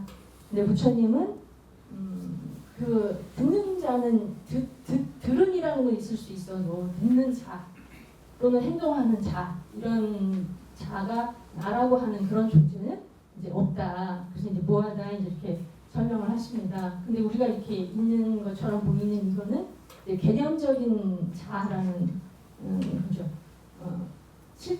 실제가 아니고 개념적으로 존재하는 아다 이렇게 설명을 하시는 것 같습니다. 그러면 개념적인 아는 뭐고 개념이 아닌 아는 뭐냐? 그러니까 부처님은 그러면 뭐를 아라고 설명하시려고 하시느냐, 뭐를 아라고 하시냐? 그거는 자립적인 존재, 독립적인 존재를 아라고 생각한다고, 아라고 부르신다고 하십니다. 그러니까 우리는 자립할 수가 없지 않습니까? 우리 부모가 있어야 존재를 해야 되는 거고 존재할 수 있고 부모도 그 부모 없이는 존재할 수 없고 그리고 우리도 업이 없이는 지금 이렇게 존재할 수 없는 것이고 그래서 우리는 독립적인 존재가 될 수 없는 그래서 이제 그거를 아라고 했을 때 우리는 무아이다 라는 말씀을 하시는 것 같습니다. 그리고 부처님이 이해하시는 저에게 말씀하시는 무아는 스님께서 이렇게 딱 잘라서 말씀을 딱 해주셨는데 니사따, 니지와 사바와 그러니까 니사따 중생이 아니라는 거죠. 우리는 내가 사람이야, 뭐 얘는 개야, 뭐 이렇게 얘기하지 않습니까? 천신이 있고 이렇게 그렇게 이렇게 형태가 달라지면서 우리가 중생이다 이렇게 생각하는 그런 존재는 없다는 거죠. 그냥 오원이만 있는 이런 존재들이 모양이 다르게 이렇게 있는 것이고, 그래서 미사따이다. 그다음에 미지와, 지와는 이제 계속 살아있다는 의미거든요. 우리가 이제 과학이 발달하면서 우리 육체라는 것도 수많은 6조개인가요? 이렇게 세포가 몇 달에 한 번씩 이렇게 완전히 달라진다라는 얘기를, 물론 사람의 상태에 따라 좀 다르겠지만 그런 얘기를 들었습니다. 그래서 계속 살아있는, 우리가 찰나찰나 사실 우원이 존재하는 것인데 우리는 한 번 태어나서 한 번 죽는다 이렇게 생각할 정도로 계속 살아있다고 이제 생각하는 그런 지와는 없다. 그래서 니지와, 다만 우리가 사바와일 뿐이다. 그러니까 그냥 자연 그대로일 뿐이다. 온, 이 몸이 있고 정신이 있고 이런 그냥 그 몸과 이 정신이 굴러가는 운영 법칙대로 그냥 자연적으로 자연적인 이치로 존재하는 그런 이제 사바와다. 그래서 우리는 무아이다. 이런 무아의 개념을 이렇게 설명을 하신다고 합니다. 이런 무아를 우리가 아상을 가지고 바라보게 되면 여러 가지 폐해가 있습니다. 특히 아상을 가지고 보면 나라는 것이 이제 성립이 되면 남이 이제 존재하게 되는 거죠. 그리고 이기심이라든가 뭐 탐진치 이런 것들이 발동하지 않을 수가 없는 그런 조건이 되는 거고, 그래서 이 아상은 모든 불선업의 시작이다. 그렇게 설명을 하십니다. 그래서 어떤 악도 이 아상이 강해지면 어떤 악도 지을 수 있을 정도로 이 아상의 피해가 굉장히 강하다. 그래서 이 악연에서 벗어나서 우리가 무아라는 인식을 체득하고 기르는 것이 굉장히 중요하다. 그렇게 말씀하십니다. 그런데 유신견의 종류에 대해서 말씀을 드리겠는데요. 유신견, 우리가 유신견이라고 하면 나라는 것을, 나가 이제 오온에 대한 인식이기 때문에 이제 사카야 디티인데, 이 오온에 대해서 우리가 이제 어떤 생각을 하는 겁니다. 그래서 유신견이다 이제 이렇게 표현을 이제 하게 되는데, 유신견을 분류하는 방법이 이제 두 가지가 있다고 합니다. 하나는 경전에서 나오는 유신견의 분류 방법이 있고, 또 하나는 주석서에 나오는 청정도론입니다. 그 분류 방법이 있어요. 첫 번째 이제 경전에서 나오는 유신견의 종류는, 제가 약간 좀 숨이 차고 떨리네요. 네. 천천히 하세요, 천천히. 네. 천천히 하겠습니다. 감사합니다. 물 마시고. 네. 네, 물을 잠깐 마시고.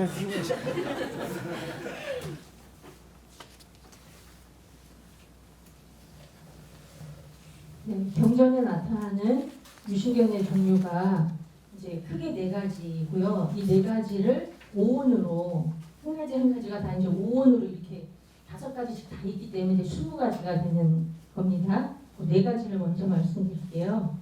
마지막 니까야의 교리문답의 짧은 경 중에 나오는 이제 얘기인데요. 첫 번째가 오온이 나다 이렇게 생각하는 거예요. 우리가 이제 물질과 정신으로 그 색수적 행식으로 이루어져 있는 우리 이 오온을 나다 이제 이렇게 생각하는 그런 사견, 유신견인 거죠. 이거를 경전에서는 촛불이 있을 때 불과 빛을 일치시켜서 생각한다. 이제 이렇게 얘기합니다. 그 빛이 이제 나라고 할 때 불을, 이 촛불은 불도 있지만 그 열이 나지 않습니까? 빛이라고 하나게 하는 그런 것도 있는데 그 두 개가 분명히 다른데 그거를 일치시켜서 나다 이제 이렇게, 그래서 오온을 나다 이렇게 생각하는 견해라고 합니다. 그 예를 들자면 나는 행복해, 이렇게 행복이라는 건 수인데 그 수가 바로 나다 이제 이렇게 생각을 한다는 거죠. 그래서 이렇게 오온이 나다 이렇게 생각하는 첫 번째 유신견이 있고요. 두 번째가 나는 오온을 가지고 있다. 오온이 있는 것이 나다. 이제 이렇게 생각을 한다고 합니다. 경전에서 비유는 나무가 있는데 나무에 이제 그림자가 있어요. 그래서 그림자가 있는 나무다. 이렇게 해서 오온이 있는 나다. 이제 이렇게 생각을 한다고 합니다. 그래서 그거는 나무가 그림자를 가지고 있어서 소유의 개념으로 내가 오온을 가지고 있는 것으로 이제 이렇게 생각을 해서 내가 내 몸을 가지고 있다거나 나에게 경험이 많다거나 이제 이런 식으로 오온이 있는 것이 나다 이렇게 설명을 하는 경우고요. 그다음에 세 번째는 나에게 오온이 있다. 그 오온이 이제 나 안에 있는 거죠. 그래서 이거는 경전에서 비유하기를 꽃이 있으면 꽃에서 이제 향기가 나오지 않습니까? 그래서 꽃이라는 것이 이제 처소, 장소를 의미하는 거죠. 그래서 나라는 내 안에 이제 오온이 있는 것이다. 이제 이렇게 생각을 한다고 합니다. 예를 들어서 우리가 내 안에 슬픔이 있어. 이렇게 슬픔이 이제 수인데요. 내 안에 그런 수온이라는 것이 있다. 그래서 이게 나에게 오온이 있다. 이제 이런 의미라고 합니다. 그 다음에 이제 네 번째 마지막으로 오온 안에 내가 있다. 이제 우리가 요거 경전에서는 보석함이 이렇게 있으면 보석이라는 것을 나라고 했을 때 내가 보석함 안에 있다. 그래서 오온 안에 내가 있다. 이제 이렇게 생각하는 유신견이라고 합니다. 우리가 보통 이제 영혼이 죽으면 몸에서 뭐 빠져나간다. 그래서 예전에 중생가에는 몸무게가 줄어든다 이렇게 생각했던 적이 있잖아요. 그게 여기에 해당하는 그런 유신경이라고 합니다. 그래서 이것도 이제 오온 안에 나를 위치시키기 때문에 처소, 장소에 해당하는 얘기고 예를 들자면 나는 이제 행복감에 푹 빠져 있다. 행복 안에 내가 이렇게 쏙 들어가 있는 거죠. 그래서 오온 안에 내가 있다. 이렇게 생각을 하는 거라고 합니다. 네, 요 유신경은 참 사실 좀 어렵더라고요. 네. 그리고 이제 두 번째로 유신경의 종류가 주석사에 나오는 것이 있는데 그게 또 이제 네 가지가 있습니다. 이 네 가지도 각각 오온으로 이제 네 가지가 있기 때문에 20가지 유신경이 성립이 된다고 합니다. 첫 번째 이제 삼위였다. 삼위가 주인이다라는 뜻입니다. 그래서 주인인 나다 이렇게 생각을 한다고 해요. 원래 이제 우리는 이 오온은 우리가 다 아라고 하는 게 오온에 붙여진 그런 사견이지 않습니까? 이게 오온이 찰나적으로밖에 존재하지 않고 실제하지 않는데 그런 실제하지 않는 나를 주인이다 이제 이렇게 생각을 하는 거죠. 우리가 뭐든지 이 다리도 내 다리다, 내 다리로 서 있고 내가 내 다리로 걸어간다 이제 이렇게 내가 뭐를 다 할 수 있고 내가 주인이고 이렇게 하는 그런 존재다 이렇게 생각하는 게 이제 삼위였다. 그리고 그다음 이제 니와시였다라는 것이 있습니다. 니와시는 살아있는 자, 계속 살아가는 자라는 뜻이라고 해요. 나는 계속 살아 있어. 나라는 존재가 계속 살아 있어. 이제 이게 니와시였다. 계속 살아 있는 나. 이제 이렇게 생각을 하는 거죠. 우리가 찰나적으로밖에 오온이 이제 존재할 수가 없는데 그거를 태어나서 끝까지 이렇게 살아 있고 심지어는 그 다음 생까지 가고 이제 이렇게 계속 살아 있다 이렇게 생각을 하는 게 이제 니와시였다고요. 사례는 거기 보시면 좋을 것 같습니다. 그 다음에 까라까다는 까라까가 뭐를 하는 자라는 뜻이거든요. 우리가 뭐든지 자기가 한다고 생각하지 않습니까? 그게 이제 까라까다를 얘기하는 거죠. 이렇게 말하는 것도 내가 해, 듣는 것도 내가 해 이런 식으로 이제 까라까다. 그 다음에 이제 마지막으로 외다까다. 외다까가 이제 느끼는 자라는 뜻입니다. 그래서 우리가 느낌을 뭐 축축하다 이런 거는 지대에 해당하는 거고 그게 아니고 느낌은 행불행 동동 이게 이제 느낌이지 않습니까? 그런 행복 동동 불행을 느낄 수 있는 자다. 이게 이제 외다까 같다고요. 그리고 이제 외다까다는 또 하나의 뜻이 더 있는데 한 가지가 원인에 대한 결과를 받아요. 그러니까 내가 무슨 원인을 하면 그 결과는 나한테 돌아오는 이제 이런 식으로 내가 그거를 받는 자다. 이런 개념이 또 이제 있습니다. 그래서 이 사례는 이제 행복한 나 이렇게 그 행복이 이제 행복을 느낄 수 있는 게 나은 거죠. 행복한 나, 불행한 나, 뭐 힘든 나, 그렇게 유신경의 사례를 이제 이렇게 말씀드릴 수 있고요. 그러면 이제 우리가 무아를 어떻게 이해할 것이냐 두 번째 장으로 가서 무아를 이해할 수 있는 틀이 크게 두 가지가 있다고 합니다. 하나가 이제 오온과 무어. 우리가 오온을 제대로 이해하는 것이 무아를 이제 제대로 이해할 수 있는 그런 거라고 합니다. 그래서 오온을 통해서 무아를 인식하는 것. 그다음에 두 번째가 인과를 통해서 무아를 인식하는 것. 근데 인과를 통해서 무아를 인식하는 거는 이제 세 가지 틀이 있습니다. 거기 이쪽에 세 가지 틀. 업과 무아. 업이 이제 업과 가보. 그러니까 인과잖아요. 그다음에 12연기와 무아. 12연기도 사실은 이게 인과에 해당합니다. 그리고 빠타나, 우리가 조건에 대한 24가지 조건이 있잖아요.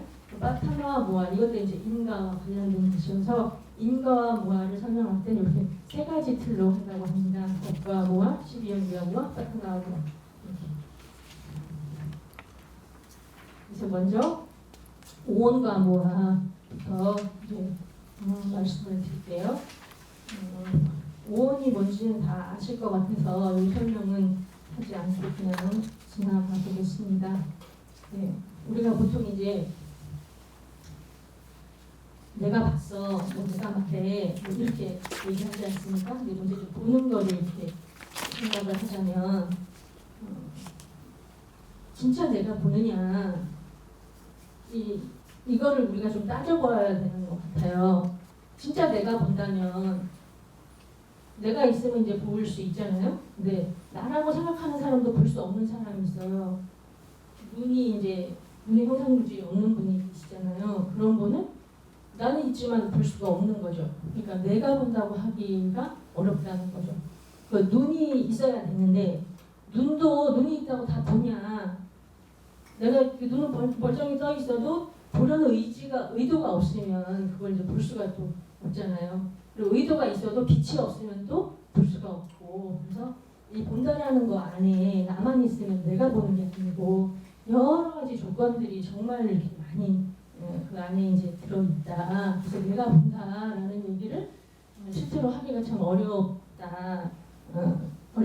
어렵죠. 네. 그래서 이제 그 어떻게 보게 되느냐 그 과정을 우리가 안문인식 과정, 그 아비담마 말씀해주신 그 안문인식 과정이 이제 제일 큰 게 이제 17단계를 거쳐서 이제 보는 걸 인식하는 그 과정이 이렇게 그게 이제 방황가가 이렇게 흔들리고 깨지고 이러면서 이제 오문이 열려서 안식이 해서 받아들여서 조사해서 이렇게 결정해서 이렇게 속행으로 이렇게 가서 등록하고 이렇게 이런 식으로 뭘 하나 보는 것도 굉장히 이렇게 뭐라고 그래 정말 정교하게 이렇게 설계된 무슨 설계도가 있는 것처럼 쫙 이렇게 그게 진행이 이렇게 쫙 되면서 우리가 보는 거잖아요. 그래서 내가 본다라는 얘기가 이 안문인식 과정을 우리가 이렇게 이해하다 보면 그게 아니구나 이런 생각이 좀 많이 드는 것 같아요. 그래서 이렇게 이런 과정을 거치는데 이 과정도 그냥 있는 과정이 아니고 이 오온이 그 안에 우리가 17개의 마음을 이렇게 쭉 나열한다고 하면 하나하나 1번부터 17번까지가 있으면 1번 그 밑에 그 우리가 볼 때에 그 형상이 있고 눈에 형상물질이 있고 그래서 색이 있잖아요. 그리고 예를 들어 1번 다음과 마음이 있다고 하면 다음과 마음이라는 그 마음 안에도 마음 부수가 너무 많은 거예요. 그 우리가 마음 부수 안에 기본적으로 있는 7가지가 있잖아요. 촉수 이게 딱 촉해서 수 느껴서 상 그리고 의도가 있어야 되고 딱 집중이 돼야 되고 뭐 이런 식으로 그 안에 한 마음 안에 그 본다고 할 때 그 오온이 다 들어가 있는 거예요.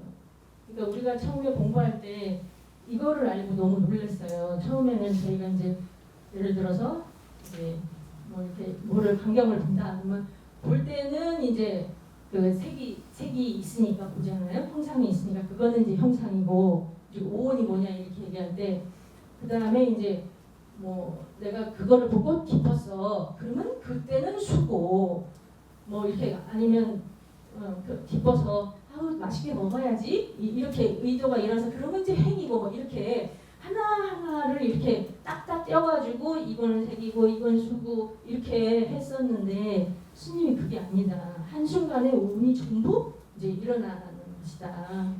그래서 다 이렇게 이게 정말 정교한 과정들이 이렇게 있어서 그래서 인공지능이 가능한지 모르겠어요. 근데 그런 식으로 이렇게 딱 이렇게 돼 있는 부분이 있다는 거죠. 내가 막 의도해야 뭐를 하고 뭐 내가 있어야 뭐를 하고 이런 게 아니고 그런 과정이 이렇게 시스템화됐다고 할까요? 그런 과정이 있다 이 요원 안에. 그래서 우리가 이제 보거나 듣거나 뭘 하거나 어쩌거나 그렇게 인생을 좀 살아가고 있습니다.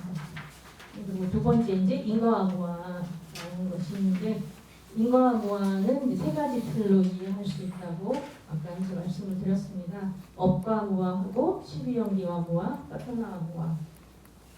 먼저 이제 업과 무아인데요. 부처님이 이제 무아를 설명하시는 기본 틀이 이제 인관입니다. 그러니까 원인이 있어서 결과가 있는 것이지 그 하나가 있어서 뭘 다른 게 아니다라는 거죠. 이 인관은 불교 용어로 보면 업과 가보다 이제 이렇게 설명을 할 수 있습니다. 그러니까 우리가 물질 정신이라는 것이 끊임없이 이렇게 앞뒤 이렇게 계속 이렇게 이어져 있는 과정이고 하나가 아니지 않습니까? 하나가 아니기 때문에 이제 우리가 무하다 이렇게 설명할 수 있다고 합니다. 그러면 우리가 하나가 아니고 이렇게 끊임없이 생멸하면서 이렇게 존재하는데 그렇게 나아가는 것이 없다고 한다면 그러면 업은 어떻게 누가 받는 거냐? 이제 그런 질문이 당연히 나오게 되지 않습니까? 앞에서도 말씀을 많이 하신 것 같은데 사실 이게 되게 쉽지 않고 되게 어려운 부분인 것 같은데요.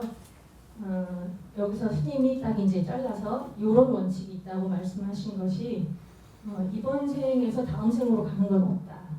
그러나 이번 생과 다음 생이 아무 관련 없이 아무 상관없이 있지는 않다. 그러니까 이번 생이 다음 생으로 가지는 않지만 이것과의 관련점 속에서 다음 생이라는 것이 이어진다. 네, 그런 말씀이신 것 같아요. 그래서 이제 산타나라는 것, 이게 이제 연속적인 과정이다. 연속적인 과정일 뿐이지, 예를 들어 A, B, C, D가 쭉 이어져 있어서 A가 B이고 B가 C이고 이게 아니고 A, B, C가 다른 이런 연속적인 과정을 거치는 그런 산타나다 이렇게 설명하시는 것 같아요. 그래서 그 예가 경전에 나오는데 산타나 연속적인 과정에 대한 설명이 예를 들어서 망고씨가 있고 또 망고씨에서 망고 나무가 나오지 않습니까? 그러니까 이런 연속이라는 거죠. 전생과 이번 생이 전생이 예를 들어 망고씨다. 이번 생은 망고 나무다. 라는 거죠. 같은 건 아니죠. 그러나 그 씨에서 나온 나무로 이렇게 연속성이 있는 거다. 그리고 이제 소리와 메아리라는 그런 비유도 해주십니다. 소리가 우리가 이렇게 산에 올라가서 소리를 이렇게 지르면 메아리가 이렇게 울리잖아요. 그게 이 소리가 거기에 가는 게 아니라고 합니다. 이게 공기가 이렇게 부딪혀가지고 이렇게 절로 가는 거지. 그래서 여기 생이 저 생으로 가는 건 없다. 그러나 이것 때문에 메아리가 있기 때문에 이제 연속성이 있는 것이다. 이제 그렇게 설명을 해주셨습니다. 그러면 이렇게 내가 없이 이제 윤회가 이렇게 있는 거라면 재생 연결이 이제 어떻게 이루어지냐, 윤회와 재생 연결에 대한 부분인데요. 우리가 이렇게 살다가 이제 죽기 직전에 우리가 다음 생 가기 직전에 죽기 직전의 마음이 무엇이 일어나냐 이거에 따라서 이제 다음 생이 물론 이제 가루감마라고 그래서 업도 이제 과거를 받는 순서가 있지 않습니까? 가루감마는 굉장히 큰 무거운 업이어서 그러면 뭐 100% 그거에 의해서 규정을 받는 거지만 그렇지 않을 경우에는 이제 죽기 직전의 업이 굉장히 중요하지 않습니까? 그러니까 죽기 직전에 우리에게 세 가지 중에 한 가지가 나타난다고 합니다. 하나가 이제 업이고 업의 표상이 또 한 가지고 태어날 곳의 표상이 이제 또 한 가지가 이 중에 한 가지가 죽기 직전에 이제 나타난다고 합니다. 업은 예를 들어 우리가 업을 짓는 거죠. 죽기 직전에 예를 들어 부처님께 귀하는 그런 선업을 짓고 죽을 수도 있고 그럼 이제 업이 되겠죠.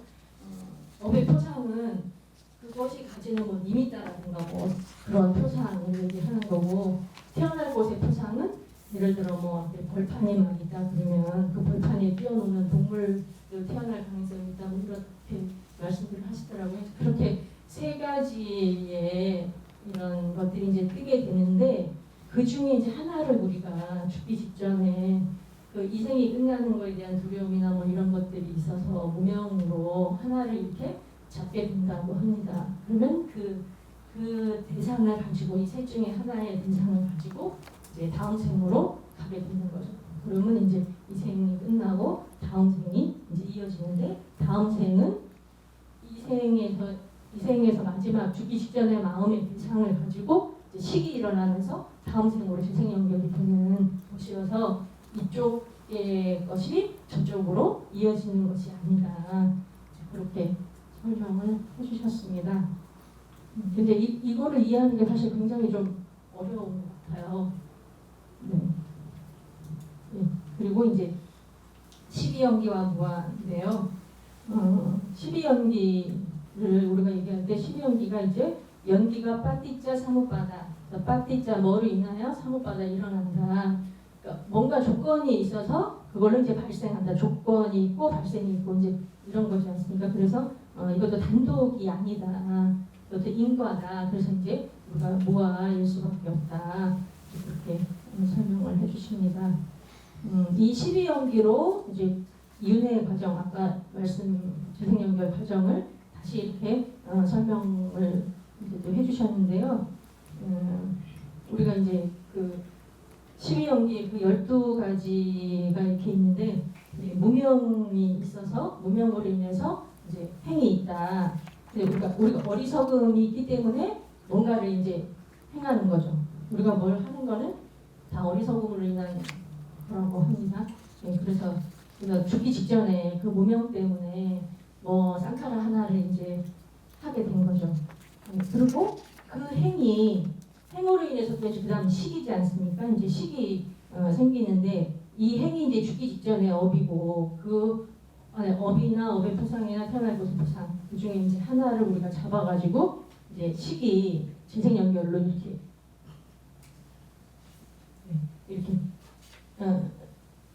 재생 연결의 시기 그걸 대상으로 한 식이 이제 일어나는데 그게 이제 다음 생에 재생 연결이 되는 거죠.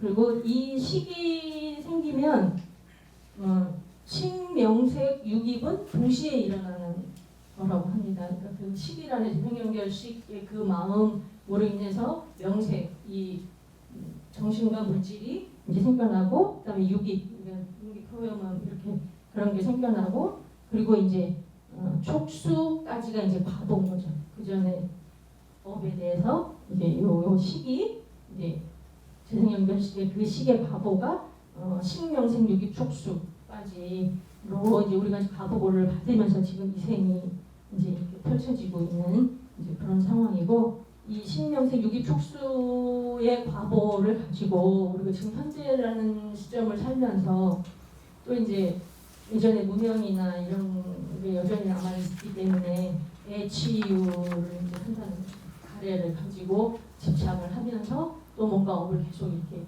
지어나가는 그런 일을 이제 하게 되고, 그 애치유는 또다시 미래의 생을 또 열어서 생노사라는 과정을 또 이제 겪게 된다. 그래서 이 12연기의 과정이 그러니까 무명행을 한 그 과거의 원인, 과거의 업이 있고, 그로 인해서 식명생 유기 촉수라는 현재의 과보가 이렇게 있고, 그 상황에서 우리가 애치유라는 또 현재의 또 업을 또 이렇게 지어서 원인을 또 만들어서 다음 생에 생노사라고 하는 또 이제 미래의 또 과보를 된다. 그래서 이 12연기도 인과로 이렇게 이루어져 있다.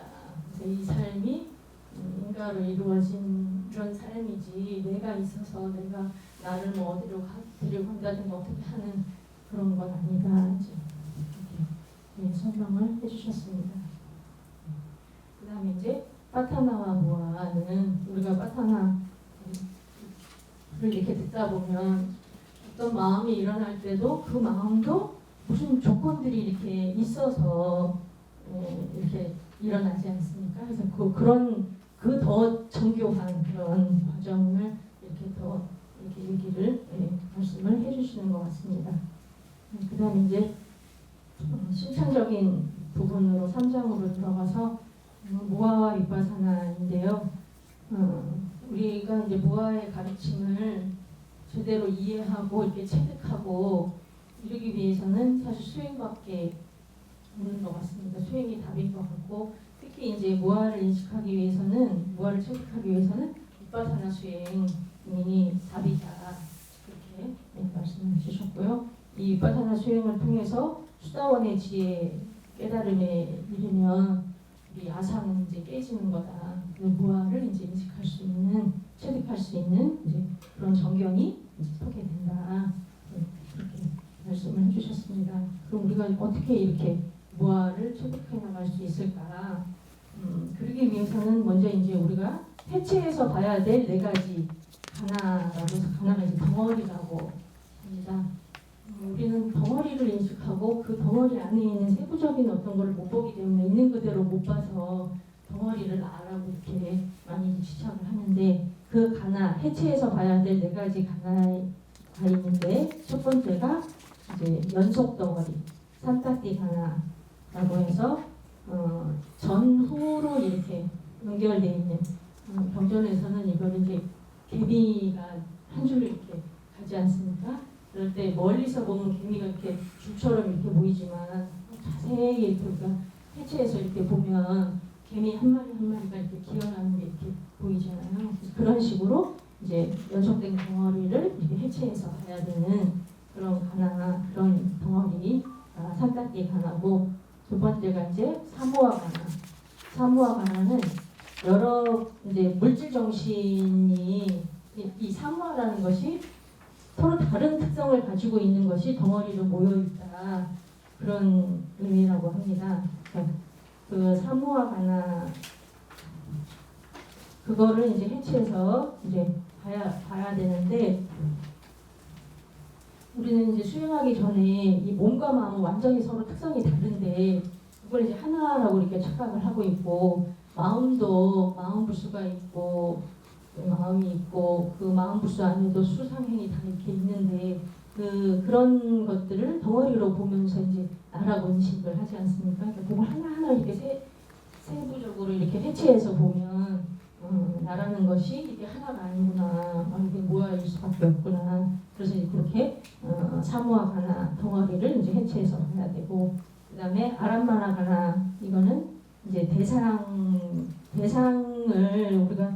우리가 이제 마음이 굉장히 이제 매 순간순간 이렇게 마음이 일어나는데 대상이 이렇게 많이 이렇게 바뀌지 않습니까? 근데 항상 같은 거를 보고 있다고 그 대상이 어떤 실체가 있는 거라고 이렇게 착각을 하면서 이렇게 본다고 합니다. 그래서 수행으로 이제 관찰을 하게 되면 그 대상으로 형성한 그것이 사실은 계속 해체되고 있는 것이라는 것을 이제 알 수가 있고 그래서 이제 아람마나 가나를 이제 해체해야 된다.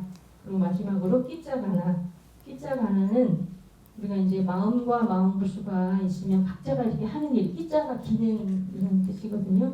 그래서 그 각자가 하는 일이 다 이렇게 다른데 그거를 하나로 뭉뚱그려서 마음과 마음 부수로 구별을 잘 안 되게 이렇게 보고 있는 그런 끼자 가나를 이제 해체해서 보면 서로가 이제 이렇게 완전히 다르다. 색수, 상행식이 다 이제 다르다라는 것을 알게 되어서 나가 이제 무너질 수 있다.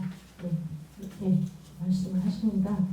네, 그리고 이제 무아의 5가지 법칙, 무아와 관련된 이제 5가지 법칙을 우리가 이해하는 것이 되게 무아를 인식하는 게 좋은데, 네. 첫 번째가 우뚜 니야마. 니야마가 이제 법칙이라는 뜻입니다. 우뚜는 기후이고요. 그러니까 기후나 계절이나 뭐 이런 거에 다 법칙이 있다. 그러니까 우리가 추위를 싫어하는 분들 같은 경우는 겨울 보기 싫지 않습니까? 없으면 좋겠다. 근데 그건 가능하지 않는 거죠. 네, 그래서 내가 뭐 어떻게 해서 만들어낼 수 있는 것이 아니다. 그런 자연의 흐름이다. 이게 이제 우뚜 니야마. 그리고 이런 걸 통해서 무아 인식을 이제 더 길러줄 수 있고, 그다음에 비자 니야마, 비자는 이제 씨앗을 얘기합니다. 씨앗의 법칙인 거죠. 그러니까 콩 심은 데 콩이 나는 거지 팥 심은 데 콩이 날 수는 없는 거다. 그런 의미로 조건대로 되는 것이 다 이게 그래서 이제 모아다 내 뜻대로 되는 것이 아니다. 그리고 이제 깜마니야마인데요. 깜마는 이제 그래서 업의 법칙. 우리가 행복하길 바라면 선업을 많이 해야 되는데 선업은 안 짓고 행복이라는 결과만 바라게 되는 경우가 참 많은 것 같아요. 그래서 이제 선업을 해야 좋은 결과가 있고 불선업을 하면 안 좋은 결과가 있다. 이제 업대로 되는 거다. 그래서 뭐하다. 그다음에 네 번째가 찌따니야마. 찌따가 이제 마음인 거죠. 그래서 마음의 법칙. 마음도 아까 얘기한 것처럼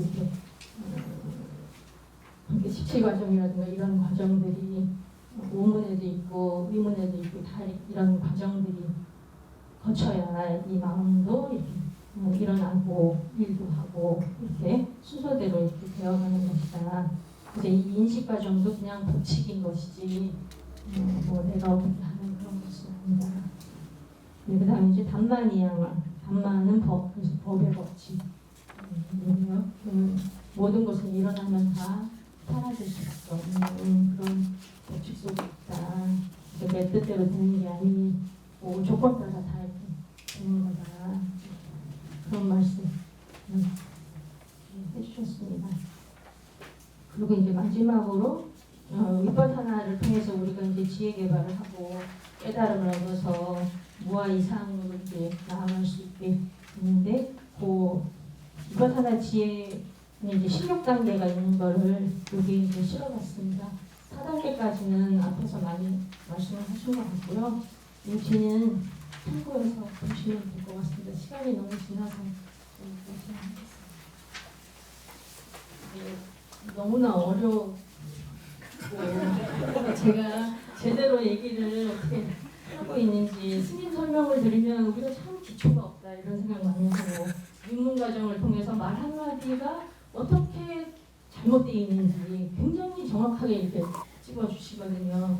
많은 말을 제가 했는데 참 많이 틀린 것 같아서 책을 보시고 정확하게 수정을 하시면 좋을 것 같아요. 그래서 무아책을 많이 봐주시고 우리도 같이 무아라는 인식을 들고 깨달음을 이루기 위한 노력을 같이 하면 좋겠습니다. 감사합니다.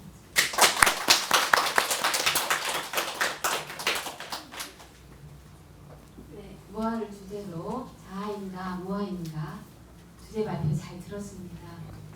워낙 무아에 대한 이해를 개념적이거나 집중 수행을 통해서 얻을 수 있다는 것까지 명확하게 설명을 주셔서 질문 혹시 있으신지 네, 책을 참고하시고 스님 법문 많이 들으시고 수행 많이 하시면 무아는 저절로 새벽이 되는 것으로 네, 이로써 제1기 수대시 과정 연구 발표회는 모두 마칩니다.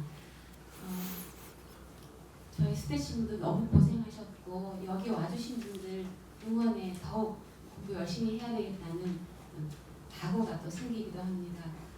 내년에 올해 3월에 저희 수대시 과정 졸업하면 2기 수대시 또 과정 모집 지금 하고 있습니다. 홍보문도 있지만 카페에 들어가시면 공지문과 함께 지원 서식이 있고 그것을 통해서 지원하실 수 있습니다. 관심 가지고 있는 주제를 갖고 1년 동안 스님과 행복한 시간 보냈을 수 있으니까 수대시 과정 지원 많이 부탁드립니다.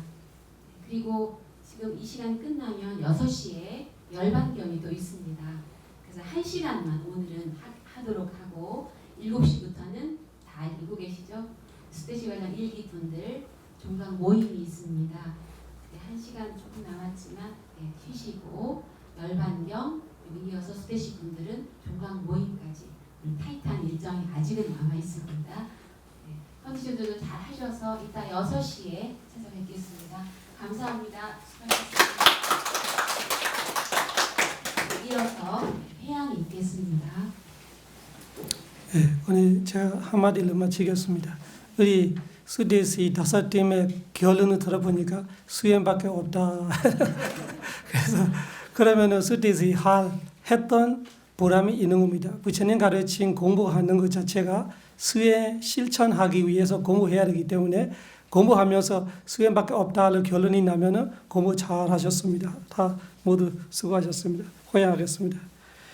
이마야 담마누 담마바티바티야 보담 부지미 이마야 담마누 담마바티바티야 담마 부지미 이마야 담마누 담마바티바티야 상가 부지미 네 가지 도와 네 가지 과 니바나 이 9가지 그 귀한 법을 마땅히 성취할 수 있는 수행으로 존귀하신 부처님께 공양 올립니다.